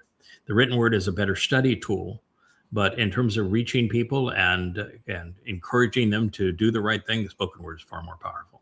So the very moment that God's word went from spoken to written, a great deal was lost. And the moment that the second scribe tried to write down what the first scribe had written, more was lost. And as time evolved and the language was essentially forgotten, it was a variation that was brought back, but the language spoken by Jews in Israel today, Hebrew, is a very different language than the one that is revealed here in the Torah. They have enormous similarities, and a lot of vocabulary overlap, but they are quite different. And so God's not trying to say that every word is inerrant. That would be wrong. And if there's a difference between manuscripts, and there are very few. I mean, you can look at the Masoretic, which was written in the 11th century, and the Dead Sea Scrolls, which were scribed 200 to 300 BCE for the most part. So it's 14 centuries. And there's only about 14% difference between them. Pretty good. And that's really extraordinary. But they're not. There are differences, but it's about 14%. And of those differences, about 80% of those differences are fairly meaningless. Plural, singular, masculine, feminine, preposition, conjunction, that sort of thing. Then the second part of it is that if you remove the rabbinical diacritical markings and you just go back to the original letters, that you remove a huge amount of error. And then because God is so redundant in his messaging, that there really isn't anything that you're going to miss. He gave us enough examples saying the same thing consistently that it's very easy to put it together. So therefore, I'm always comfortable with when there is a difference. Tell me what the difference is, and you can make whatever decision you wish. The children of Hanakar, the observant and discerning foreigner, have formed a relationship with, and adhere closely to Yahweh. You guys look a little old to be my kids. The fact is that from God's point of view, because you have come to know what it is needed from us to become part of the covenant family of God, he is viewing me as a contributor to your participation in the covenant family. So he's saying that the Nakar has children. That's God's view. It's a way of doing what God likes to do the most, which he likes to credit those who work with him. And if you're willing to work with him, he wants to credit you. And so you might say, okay, all right, so my role was to correctly present your words and do so with conviction and enthusiasm. That doesn't exactly make me the doer. It just makes me the messenger. But that's not the way God looks at it. I guess there's been so few people that would even do the message part. That, Yeah, that's my guy. So anyway, he's saying that the Nakar, this observant and discerning foreigner, has offspring. And that he's saying that the unique thing about this offspring is they've formed a relationship and adhere closely to Yahweh, which is exactly what you want. What he is making very clear, and I'm very comfortable with, is he says that this is not a cult. A cult would be that I would be soliciting your allegiance to me. And God is correctly presenting this here as the Nakar. His mission is to encourage your allegiance to Yahweh. And if your allegiance is to Yahweh, then we're working together. We're on the same page. But it's a very different mindset than the human mindset, or it's the opposite mindset, by the way, of the naysayers, in that God is correct. The children of Hanakri, of Nakar here, the observant and discerning foreigner, have formed a relationship with and adhere closely to. This is that same word that Yahweh used speaking of these Tzedakah, this one man who was in Enosh and a son of Adam. He said that he had a close and personal and breakable relationship with Yahweh. He's saying that is the same condition pertains to the Sharis, this designated individuals who are part of the covenant family, and that they have a relationship and adhere closely to Yahweh to serve, to attend to, and to assist him. Now, in this case, you have a choice of a capital H or a lowercase h. And in Hebrew, there are no capitalizations. There's only one case for letters, as their case in many languages. So we artificially created to determine whether or not we're using a pronoun to speak for God, you or him or he, your, for example. We will capitalize if it speaks of God. It just helps to communicate. There is no such distinction in Hebrew. So God could be speaking of that this children, the offspring of Hanakar, the observant foreigner, who have formed an enduring and close personal relationship with Yahweh, serve, attend to, and assist Yahweh, him, capital H. I don't think that's the right rendering of it, though. I think it's they serve, attend to, and assist, lowercase him. I think what God is saying is if you form a relationship with me in this regard, you are supporting the guy that I have designated to do this job. And if you do that in the hierarchy that I have set out here in terms of I've designated you for this role, then things are going to work out. I think that's the way it was intended to be read, but you are absolutely free to read it either way. At the end of the day, it's the same thing. If you're assisting the Nakri and what the Nakri needs to get done because he's doing what Yahweh wants done, then at the end of the day, it's the same. It's the same thing. Yeah. Yes. Exactly. But even though it is the same thing, it's important to have us present it as completely as possible and give you the options. It's because what I think is intended doesn't mean it's so. It's just that's what I think is intended. But I happen to agree with you that we're the distinction in practice is nil. I guess the one distinction would be that while we are doing what Yahweh wants, and God's been very clear with that, He's always said that we're doing what Yahweh wants, that we recognize that He has given a man a lot of responsibility, and He has imbued him with the 7 spirits of Yahweh, and there should be some recognition of the importance of supporting that work. And I think that distinction does have some merit. Loving and adoring that which is associated with Yahweh's name. That would certainly work out. What was the name of these books? Yeah. YadaYahowah. To know, respect, acknowledge Yahweh's name. That is who we are. This is the Yahweh log.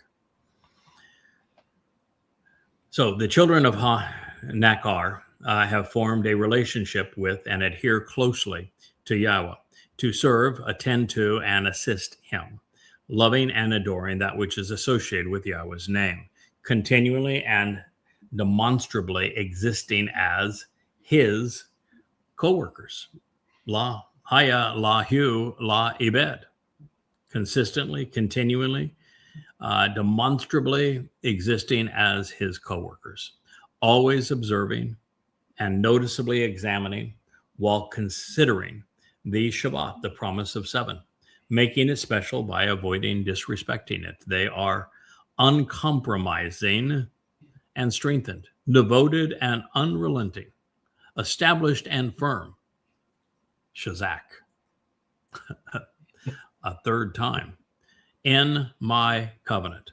Ba Bereth Ani. They're resolute, uncompromising, strong, unrelenting, and firm in my covenant family. That's a nice job description, isn't it? That's Yahweh setting us up for success. Yahweh giving credit. God saying, this is my team. I support my team. My team loves my name. They love the promise of 7, understand how it all plays out. They are devoted to being right about me. I've officially designated them. I'm empowering them. I stand with them. I'm supporting them. I appreciate that they're seeking to do what I want done. And as a result, they are firm. They're tough. They're resilient regarding my covenant. And they are in Ba. They're doing this in my covenant family. Not just about my covenant family. He wanted to say about, he could have used all, but he didn't. He used Ba, in my covenant family. And that's a nice distinction too. So Hanakar, the observant foreigner, is masculine singular. And yet, as a miracle from God, he has children. That's why the par becomes a para, isn't it? That's why the Adam becomes an Adamah. That is why the Etz becomes Etzah. Is that God is trying to show that men can conceive children too, particularly if it's through the covenant. So Hanakar, masculine singular, and yet, as a miracle from God, he has children. They are the beneficiaries of his purpose, which is to direct all who will listen to the covenant. This is why he is referred to as a Zeroah, another feminine noun, a feminine title, one cultivating a fruitful harvest. It explains again while para or par bull becomes para, productive. Now, discerning individuals can quibble over whether the covenant children who have formed a close and indivisible relationship with Yahweh are Sharath, attending to and assisting Yahweh directly or indirectly by serving alongside his Nakar. While the distinction may seem trivial to some, I see this as Yahweh providing the needed support to get this done because we're running out of time. And either way, the children of the observant foreigner are not only enjoying a close personal relationship with Yahweh and celebrating his name, they love God's Shem. Therefore, I see us as members of the same family. That's what God said. We're in the covenant family, working together as a team to accomplish the mission that God has set before us. And from this perspective, Yahweh is commending our continued and steadfast willingness to define ourselves by our resolve, our firmness, to demonstrate our commitment to examining and considering that which pertains to the final Shabbat. That would be the celebration of Sukkot, as it represents Yahweh's ultimate promise to use the seventh epoch of time on this planet so that we can enjoy the eighth octave from there. He is also pleased with our unwavering and unflinching commitment to standing resolute in our convictions, never relenting, so that we are firmly established in his covenant family. And so with the constant iteration of chakma, and it's everywhere, we recognize that Yahweh has a preference for strength over timidity, harshness instead of meekness, and for reliance over humility. You guys have any issue with that, or you think there's room for timidity in all of this? No. You remember one time I'm sorry, I didn't mean to interrupt. What do you think? Go ahead, Kirk. No, I was just saying, it's one time you called in on the show and you said I'm going to be an hour late. So do a show. And of course, that used to freak me out. So I was in the middle of doing the Beatitudes. I was writing those and saying, and blessed are the meek and all that crap. And I said, this ain't right. So I took all the Greek things and I had all the books over there. So I changed that over. And then I looked up every word that it could possibly mean in the Greek to the Hebrew. And it wipes out everything about the Beatitudes. So, I mean, yes. From that point on, it was never a question in my mind. I mean, any language you want to choose, that's not what it says. So it strengthened my resolve. Unfortunately, the all of it, the Sermon on the Mount was, well, it was recorded in Hebrew by the ones that actually provided the text for it, which is the Evanim, and they would have used Shazak. It was changed to Greek by Matthew, who plagiarized them. But even in the translation, he used a word that is the same quality that would be ascribed to a war horse. It was the Greek word that a war horse would be able to go into battle without flinching.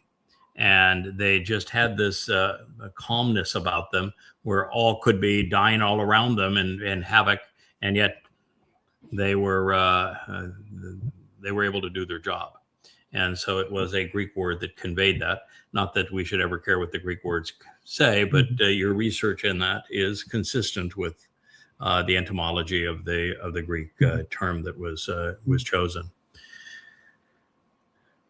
So I will bring them at this time, God says, to my set apart mountain. So guess where you guys are going to be on Teruah? You know, you're thinking, all right, man, I get out of here on Shabuah, get a big vacation. Sorry about you, Yada. And you have to go back in 3 years, but not the rest of us. I will bring them. It didn't say I will bring him, does it? He's already there. So I will bring them. To build up first. Yeah, I will bring them at this time. There you go, guys. I hope you like tents.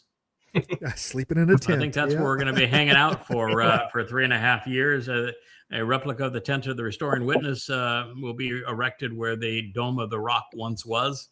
There's a lot of cleanup on that Temple Mount before it goes down there. But I think that's where we're going to be hanging out. So I will bring them at this time to my set apart mountain. But they're going to have a good time. I'll cause them to rejoice, such that they are elated. So it's going to be good duty. It's going to be a lot of fun. Well, this first part of True is not going to be so much fun for me, but the rest of it's going to be great. I'm getting so a lot that of they are laid it this, in so my that- family home. That means we're going to be in the tent of the restoring witness. Pretty cool. That nice place to hang. I can't imagine a better situation for us.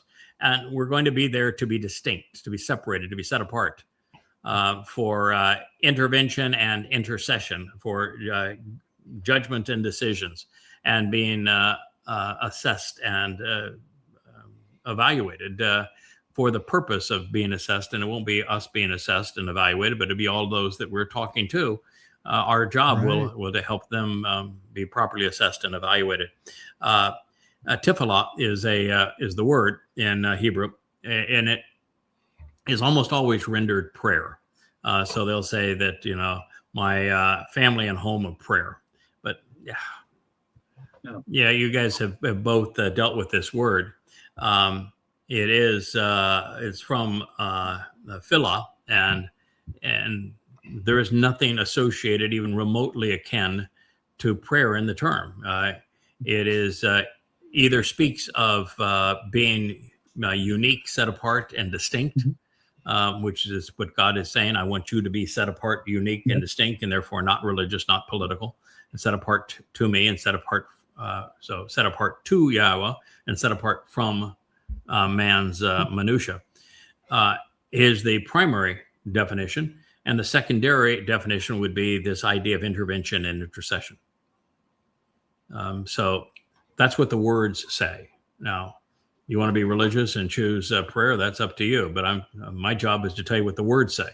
You do this one in your glossary, Kirk? I came up to, yeah, probably. It's 240 of them. Yeah. I'll have to look. Tiflah is clearly based upon one of those two words.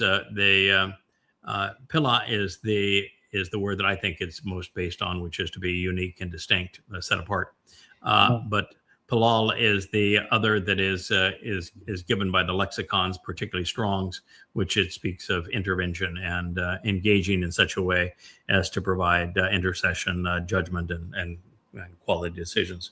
I have no problem with both, but that's what we're there to do. So I will bring them at this time to my set apart mountain, that'd be Moriah on the Temple Mount, and I will cause them to rejoice such that they are elated. It's just be a good time with God. And my family and home, which means that we are going to be in the tent of the restoring witness on the Temple Mount during this occasion, and we will be distinct and separated, set apart.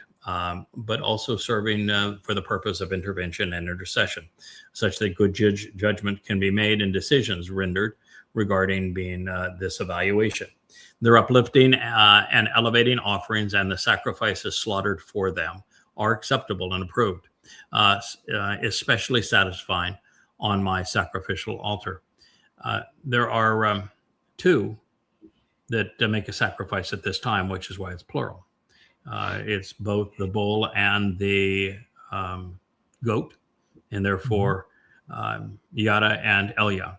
And these uplifting offerings play out on Teruah and on Kippurim, and they are very important in the ultimate reconciliation of Israel. They fulfill instructions in the Torah, where the mercy seat of the Ark of the Covenant, which will be delivered to the tent of the restoring witness by the two witnesses, particularly by Yada as Obed-Edom.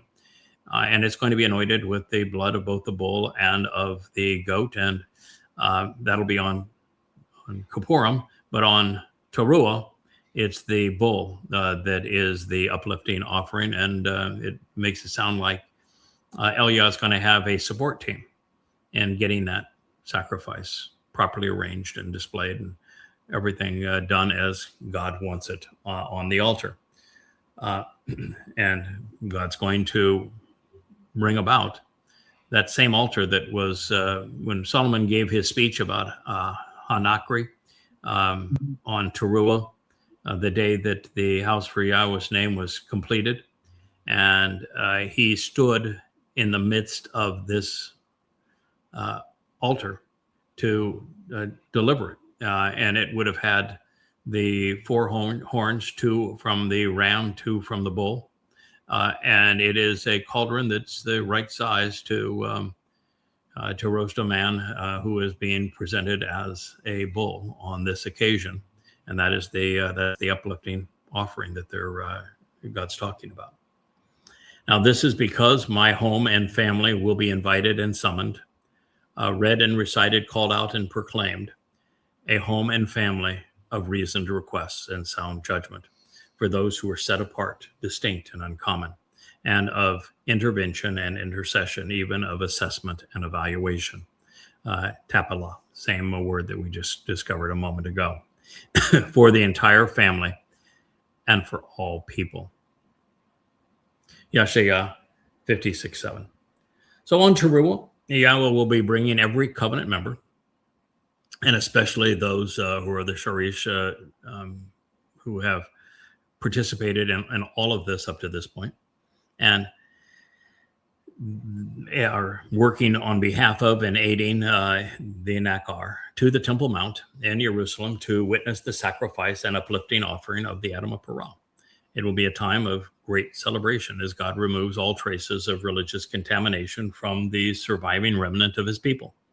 And from this point forward, all who inhabit the earth will be set apart unto Yahweh and special. One of the most maligned of all Hebrew words is tefillah. It is from the actionable root of pilah, to be separate and set apart, distinct and distinguished. Tefillah is also favored by a pilah, which shapes it such that it speaks of intercession and intervention, judgment, and mediation, and of being assessed and evaluated. And while I incorporated all of these concepts into the translation, I did not include prayer because there is no basis for it in the word's etymology. It was added by religious individuals. Although I understand that the mother goddesses, they have a whole song out now and a whole lecture. Teach you how to pray. On how to pray. Oh, yeah. Great. Disgusting. If you're going to hear That'd Mama's be very voice, you're going to interesting. have to. Yeah. If you're going to hear Mama's voice, you're going to be down on your knees praying. So I'm just saying. You are. It's the only way to hear Mama's voice is to be in prayer, because your Mama's voice is your voice. So listen up if you're going to speak for Mama God. On prayer. One of the things they went and did is they were very sneaky about the way they went about this, because my point is that God never once asked us to pray. And they know that's to be true. There's no place where God says, I want you to pray. There's no 11th commandment, thou shalt pray. God just doesn't ask us to do it. There are times where people speak to him. There's times where he is responsive to what is being said, but it's never a prayer. Anytime somebody falls on their knees, clasps their hands, bows their head, first thing God says, get up. If you're in a relationship with him, get up. It's like if you're a father of a son or daughter and they're groveling at your feet and bowing down to you and that sort of thing, you say, good God, would you please get up? He doesn't even want you on your knees to get a drink of water. When he goes in with, remember, he tells them, anybody that gets on their knees to get a drink of water, they are not going in with you. Yeah, that's exactly right. God's opposed to it, and he actually says that that he's so opposed to prayer. He says the prayer of those who are not following my Torah instructions is such that it looks like they have dung on their faces. So, no, God's not looking for you to pray. And if you want to find a way to pray, then you can go over to the mother goddesses, and they will teach you all about how to pray. But be careful, because God says he's sending them to hell. That's probably not a good option for you, but it's a free will and all. You go and do it. You go and do what you want to do.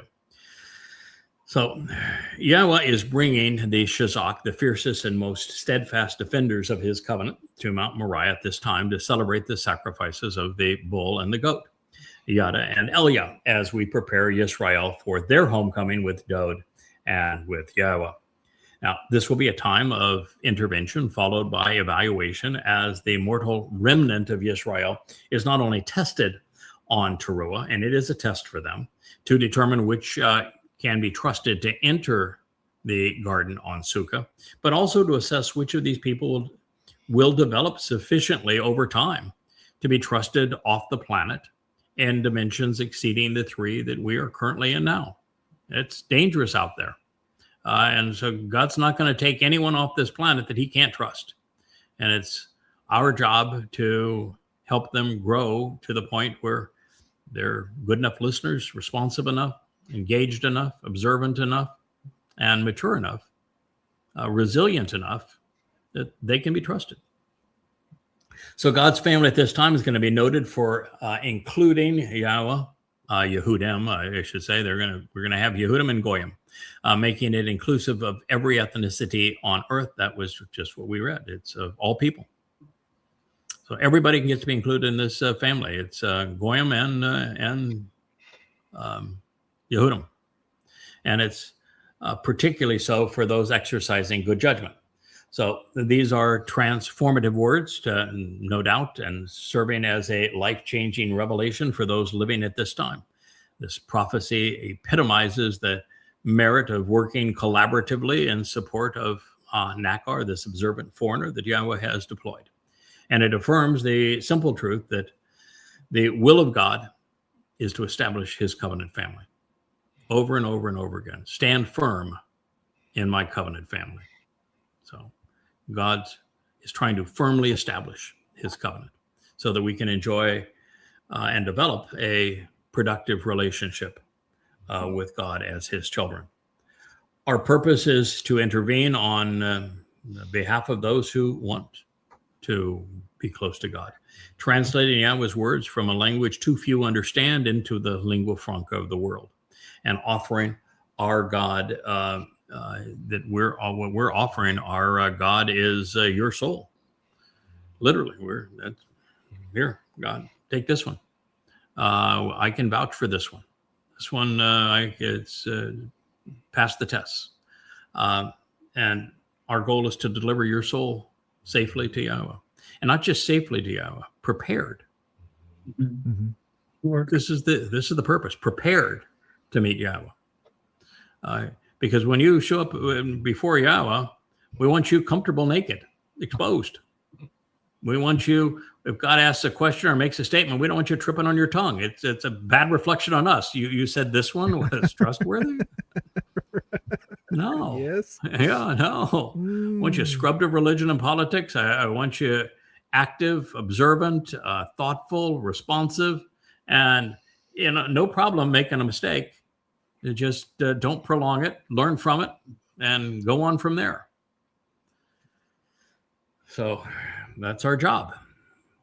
Now, these prophetic writings prove conclusively that Yahweh is God. He has provided a depiction of what is common among those who are invited into his home, and God is celebrating his relationship with his children, showering his family with everlasting gifts. It reads, Yahweh, my upright one and foundation, who gathers and assembles yet again the scattered of Yisrael, these who engage and endure with God, announces in advance of it occurring, I will bring together and assemble before him those collected and obtained by him. So 56:8. My guess is that in hearing that, now you understand why I said I think that the other comment was that Yahweh, those who have formed a relationship with Yahweh, who love his name, and who are the children of Hanakar, God wants to have them attend to the needs that he has so we get this done, support him. And I said, and you're right, Kevin, that supporting and working with Yahweh and supporting and working with the Nakar are this very little distinction other than one's perspective. And this passage pretty much seals it for me, because God's speaking in first person, and he doesn't refer to himself as him. Right. So we've got to keep that in mind. So God says, Yahweh, which is actually, at this point, this is Yahshua speaking on behalf of Yahweh. So Yahweh, my upright one and foundation, who gathers and assembles yet again. So Yahweh has gathered his people together previously, hasn't he? Oh, yeah. They brought them back from Babylon. Brought them back from Mitzrayim. So first he brought them back from Mitzrayim. He brought them back from Babylon.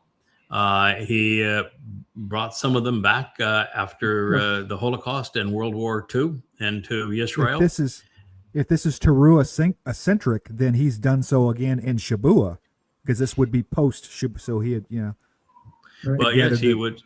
Yeah, he is bringing and gathering and assembling his family on Shabuah, and he is preparing his kids for the family reunion on Teruah, and then he's celebrating the family reunion on Kippurim, so that we can all enter Sukkah on the Shabbat to celebrate the family reunion, right? And camp out together as a family. So Yahweh, who is gathering and assembling yet again. Didn't say he ain't, right? Yes, the scattered of Yisrael. But I think what he is saying here is that if we were just to get to the crux of it, is that on Teruah, God's going to bring, and he's got many prophecies regarding this. He's going to convest the world in those spiritual chariots, if you will, spiritual conveyance devices.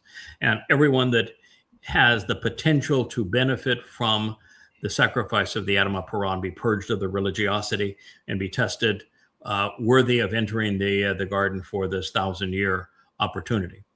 That he's going to bring those who have been scattered around the world of Yisrael into Jerusalem, into around the Temple Mount. And so I think that is the primary one of these. But, every time God speaks, there's many layers to it. And all of the things that you've said are potentially true.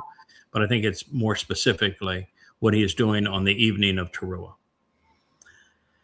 And this is God saying and announcing in advance of it occurring. And I will attain and bring together and assemble before him those collected and obtained by him. So that is saying that God is going to bring the night of Teruah, which is September 23rd of 2033.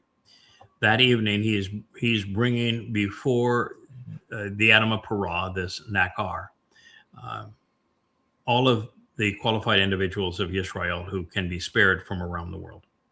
And they're there, so they're purged by the benefit of this sacrifice.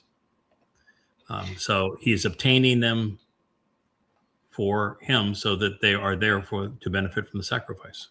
I think this is very different than what Yahweh did for his beloved son on Pesach.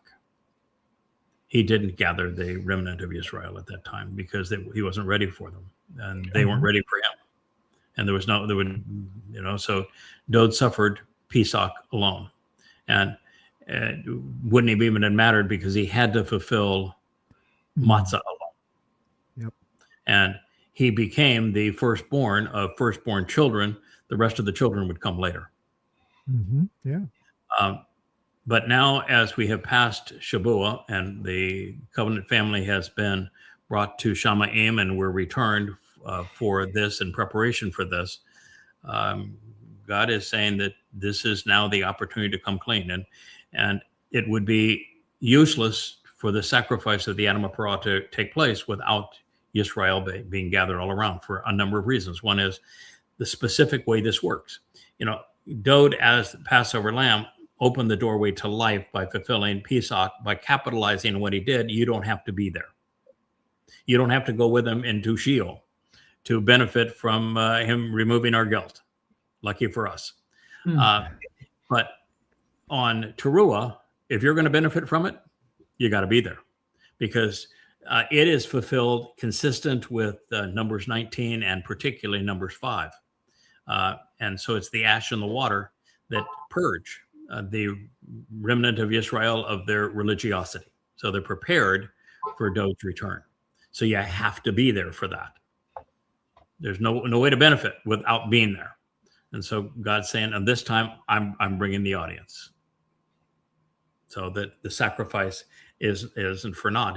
And we're in a different time period than with Dode. He fulfilled Pesach, Matzah, and Bikurim in year 33 CE, which is year 4,000. Yeah, you still have 2,000 years. Now, in this case, you got 10 days. Right. So they really ought to be there, right? So he's bringing them in for the occasion because this is going to happen immediately. And we don't have time for a redo. We don't have time to, fumble around, and we'll think about it later.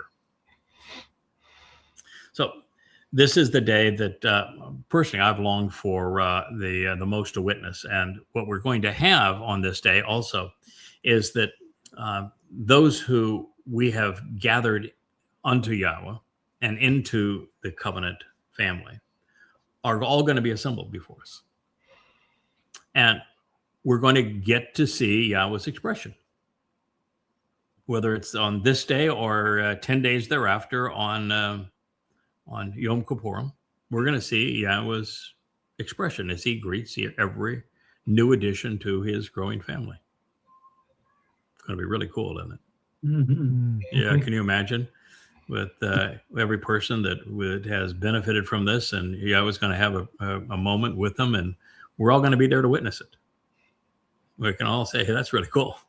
Yeah, yeah. There's nothing better than knowing that you did something that makes another life eternal and wonderful and pleases God, pleases the King. That's a life well lived.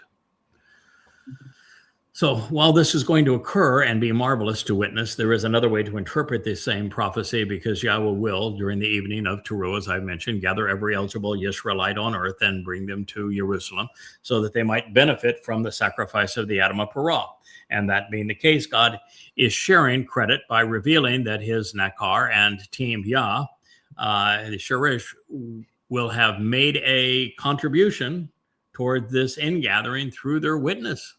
And this is because they will have spoken of this event several thousands of times by this point. Mm-hmm. And all the while, until this day is over, and Yahweh sends the worst of men into Sheol and incarcerates the rest of the rubbish, incinerates the rest of the rubbish, I should say, at the conclusion of Teruah. Well, there will still be some beasts that remain to be dealt with until the very end of this day. And they're going to be fixated, as they are and have been, on terminating life, especially within the foliage of God's designated tree. Every beast and animal of the country, and particularly these open environs, the broad and popular way, you will choose to come to devour and destroy every living thing in the thicket and in the foliage of that tree. Isaiah 56:9. Well, there are going to be some beasts. Hasatan's going to be there. His stooge is going to be there. We wonder if they'll have his Israeli-based cabinet as Donald Trump relocates from Washington, D.C. to Jerusalem. That'll happen in 2030. And here in 2033, we're going to have our showdown. And he will have a contingent. There will be MAGAs a many and Muslims a many that are going to be doing everything they can to devour and destroy every living thing. One of the things that became obvious to me as I read the Quran and studied it, and wrote these many books regarding the Quran, is that Allah hates people.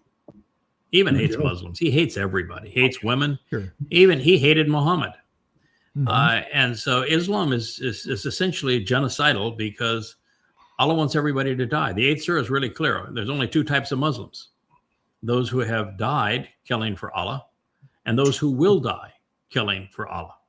And so he's hanging out this fanciful bargain of where if you kill for him and die, you get multiple virgins in paradise, which is, I mean, it would only fool a fool, but he's playing to fools.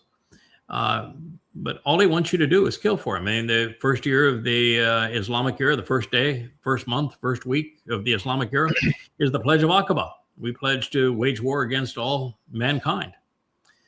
So it is a death cult because the purpose is to kill. The prophets depict Donald Trump as being a man who claims to come in peace, who will be exceedingly warlike and destructive.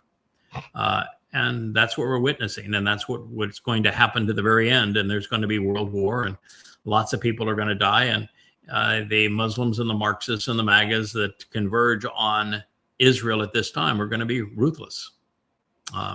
And they will have as their primary object of disdain this tree of knowledge that has spoken up so strongly against them.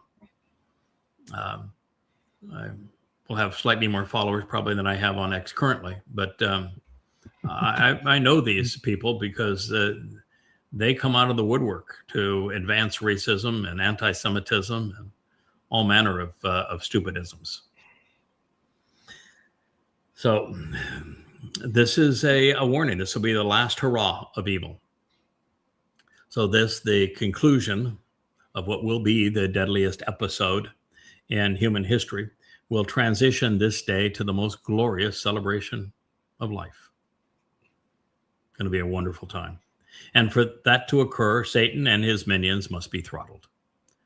And at this point, at least before the comprehensive purge of religion and politics, there will still be billions in league with the adversary.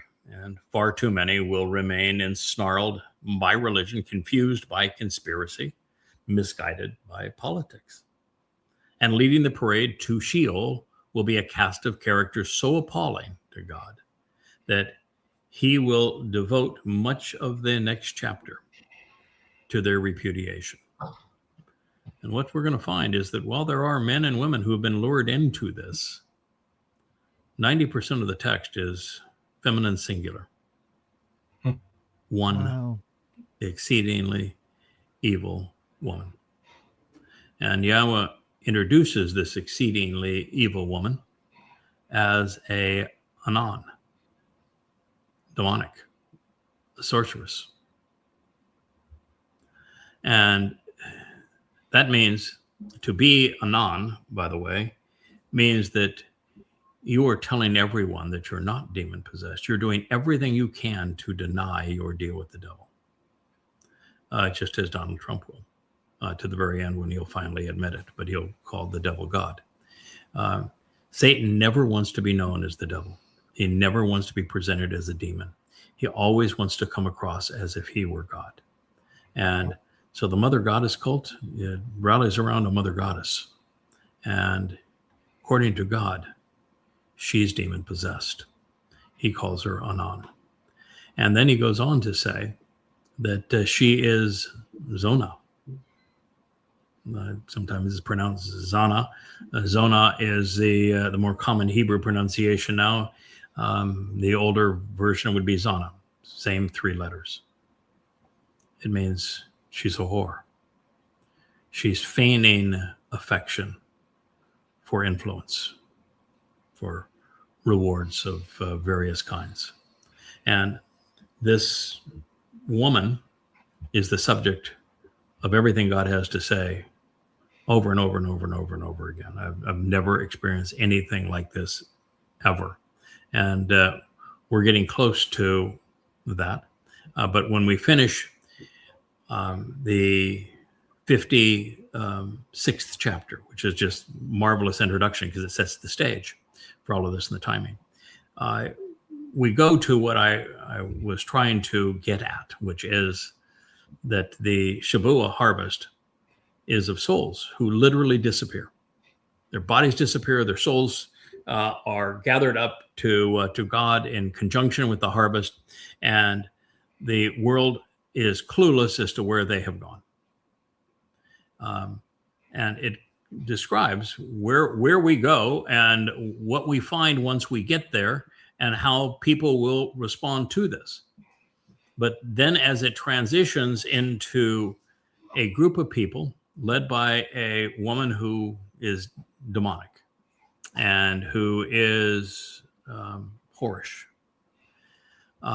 prostitute, it says that this woman is going to be agonizing over why she wasn't included. And therefore, what it tells us is that there's only one woman that's going to be in that, well, she and her contingency, but there's only one person who is going to actually know what Shabuah represented. It says specifically that she and her ilk were left behind. And it's the one person who's going to be agonizing over why. Why were we left behind? This was supposed to be ours. Yeah. It defines them as a singular group. And everything God says thereafter is obvious that it's depicted in the singular group. And what I was so surprised to see is that from my view, as I survey what they have done, and, you know, it's irritating to see them pass themselves off as me and copy everything that I've taught them, and even my style of translating and my transliterations and all that sort of thing, and even logos and you name it. I mean, every way they could copy me, they have copied me, trying to pass themselves off as me. Their only way they can draw attention is to hashtag my name. And when they hashtag my name, their purpose is to condemn me, to deny everything that God has said, and to disparage YadaYahowah. And so God's not the least bit happy about that. He is stunningly disgusted and angry, and after rebuking them, dispatches them to hell, and then rebukes them some more. So it's quite the trip we're going to take as we move through this. So I'll just read this one last statement because it brings us to a really an interesting conclusion, and then we'll pick this up tomorrow. It says, "Those who are watchmen, assigned to be lookouts, they're blind. All of them are ignorant and opposed to Yada. Without understanding, without revelation, they're unaware, unable to teach, and thus clueless. They are universally contemptible, rife with emotion, akin to dumb dogs, incapable of intelligent speech. They are without the capacity to understand or the ability to prevail, and they will not succeed as they are utterly incompetent and unable to even bark, panting while dreaming and hallucinating, lying around smitten with their inactivity and their lack of awareness." 56:10. And so those overly emotional whores and malcontents have an intensely fierce soul, stubbornly self-willed, and they will never acknowledge that they have gone too far, never admitting that they are gluttonous and unrestrained, as they are insatiable, never satisfied. Those who are acting as if they were shepherds, clamoring for authorization, as if they were leaders and feeding the flock, are not Yada, because they are ignorant and irrational, devoid of understanding, neither perceiving nor comprehending, and thus lacking the capacity to make intelligent connections. All of them have turned to their own way, every person after their own ill-gotten gain and dishonest advantage, acting like a bunch of thieves, without exception or restraint, and to the very end, even to their demise. Isaiah 56:11. I don't suppose you'd want to trade that group for the group that we're in. Hardly. I like the group we're in. Yeah, I'm good. Too. I'm good. I'm planting. Yeah, that's rough, rough language there. Yes, sir. God saying that you should have known better, Mhm. And you're acting Understood. as if you're making a contribution, but you're not making a contribution to me or mine. You're working for yourselves, and you're out of your mind. So this isn't a generic claim here. This is saying those who claim that they're watchmen, that they're shepherds, that they're feeding and nurturing the sheep, that they are observant, Shamar Torah. They're blind, and they are. All of them, he says, not some of them. All of them, they're ignorant. Boy, you read what they write. I mean, every time they have written anything, you go and actually look at what God said, and it condemns them specifically. Yes. Everything they say is Condemn destroyed themselves by their own citations. Yes. Yeah, you'd They're have just- to be blind to have had the truth in your hands for years. I mean, like Yes. some of these people were around for years. To have the truth Years. in your hand that long and then to throw it away. Right. And that's why Yeah. God's so pissed. I mean, God is really indignant at them because they had the truth in their hands, and they did worse than throw it away. They're trying to destroy it for everybody else. Yeah.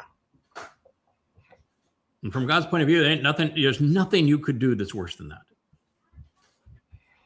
And so this is the first opening salvo against them, and this is mild compared to what he has to say next.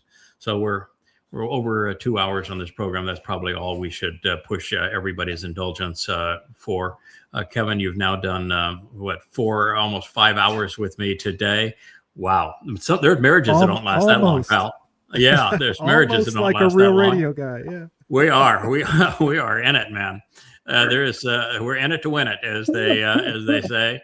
And Kirk, this is twice in the same weekend, and I know that this is it's a lot of energy in the present circumstances. So, That's right. Sylvia will give you another feel. yeah, man, I'd love to see your smile and the fact that you're making it through this. And I'll was be through as Kevin said earlier, that through it all, your primary objective is to get back at it. Well, yeah, I really do. I feel lousy because I'm so tired. But I'll get it over it. Yeah, I've been there too. I've sometimes my brain feel really withered, but for the most part, yeah, let's go. Let's do this again. I mean, if you look at the progress in this YAHOWAH blog, as we Facebook will send you a feed. This is what you were a year ago. You look at it and say, oh, we've come a long way. It's been good. And JB, you consider what we were saying and doing, and how we were working on the YadaYahowah radio. Oh my goodness, all those years ago, and consider that to the level of this and what we've learned subsequently, and in a position to share. Oh yeah, this is vastly superior to Blog Talk Radio. Vastly. If only we had bailed on Blog Talk Radio sooner rather than later. But I liked it because it was just so much easier to do. But you had no idea how much more fun and effective this is, and the opportunity of this is just so much greater. It's just that the wherewithal to do this well is so much more difficult. So you need to have a Kevin. You need to have a Rich, and without a Kevin and a Rich and a whole lot of equipment and a whole lot of know-how, you can't do this.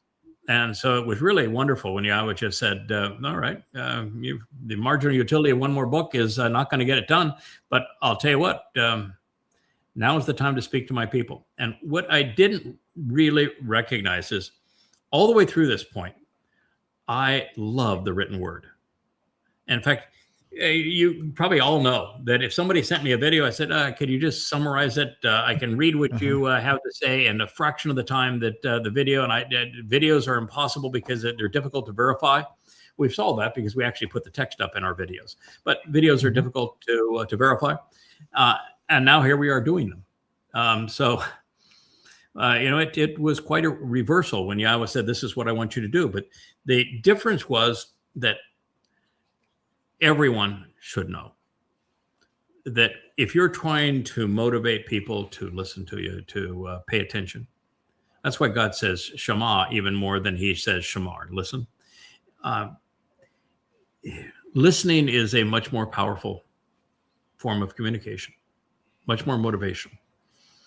And so between the visual images here and the audio, this is actually a more effective means of reaching God's people than another book. The books are essential if you want to grow in your understanding, but this is the best way to reach people. And it's what people now prefer. But there is something that has happened in the last few years that changes the one dynamic where the written word was always superior to the spoken word. But that's no longer the case, which is that the written word was enduring. God said, I want you to write this down because the written word is enduring. It doesn't change. But the spoken word is now enduring. Anything we say on one of these live streams is forever. It is recorded. It is available.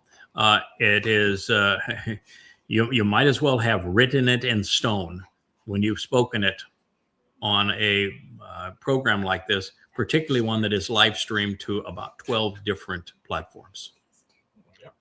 So now there's the integrity and endurance of the spoken word with the power of the spoken word together, and all backed up by the written word. Mm-hmm. You know, the other upside is, especially for me, is I love to sit down and read, but with work, keeping up with the house, you know, car maintenance, everything else I got to do, I don't have time to sit down and read a lot. But I can listen to stuff while I'm working, while I'm driving. Yes. That for me has been nice. Yeah, and one of the beauties of this program, not only can you listen while you're working and while you're driving, you don't have to pick it up, all of it, all the time. You can play the same program back. I've listened to several programs many times, and every time you listen, you say, "Oh, yeah, that was really good. Yeah, okay, yeah, that's an important point." It's why God tells us the same story over and over again. Is that's how we learn. So, the ability to repeat it. Most evenings, I will play these programs that we have done, and I will listen to them, and that's something that I can tell you, when I did the radio and in TV previously for, what was it, 15 years, I could never listen to my own voice or the program. I was always bothered by all of the flaws. This is different. The sincerity of this, the way it comes across, I can listen to these programs and I'm actually pleased with what we're achieving. I like this format that we have, and you can tell that this is something that God is behind, and that He wants this done, and it's being done His way, and it's absolutely working. And well, another example would be, well, since we are opposed to Christianity and Islam and Judaism, we're opposed to conspiracies, we're opposed to both left and right-wing politics, MAGAs and Marxists. That would mean that we don't have much of an audience. We're opposed to racism. We're opposed to anti-Semitism. Those things would, collectively, that narrows the audience to about 5% of the human race, if that. And then we're opposed to dumbing it down. We're saying you're either going to think this through or you're not worth even talking to. So we're telling everybody who's religious and political to go away, conspiratorial to go away, who's racist and anti-Semitic to go away. And if you just want to be lazy and dumb, you need to go away too. So that leaves you with about 1% of humanity. 1 in a million. Yeah. So when you realize that, we're never going to have a lot of subscribers or followers. But what we do have is a lot of listens. Not only the number of people, but the hours and hours, thousands upon thousands of hours of people listening to this and benefiting from it. That part is really extraordinary. And so we know we're teaching and reinforcing Yahowah's family, and we're reaching other people, and that we're leaving a legacy behind. And I'm convinced that this is the primary way that we're going to educate and teach and help the remnant who become part of Sukkah going forward, so they can live anywhere around the world. And we teach them in this manner. It's a very effective way, particularly when you have the audio reinforcing the written word of the books. Mhm. And it's funny you mentioned repetition. Way back in the day when I first found YadaYahowah, you had an audiobook version of it.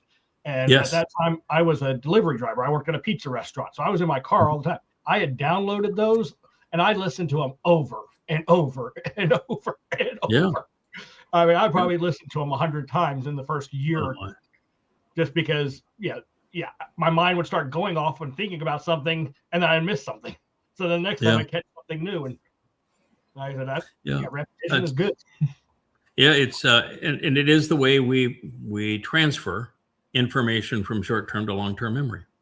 Mhm. And the advantage of you hearing something, but you don't possess it, is pretty minimal.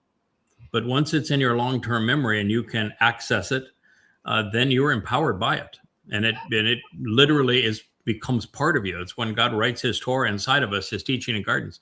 It's going to be part of the fabric of our lives. And so that's the advantage of repeating, is it goes from short-term memory to long-term memory, and you own it. Here, most of us, yourself excluded, JB, we're senior citizens, or they would say seasoned citizens.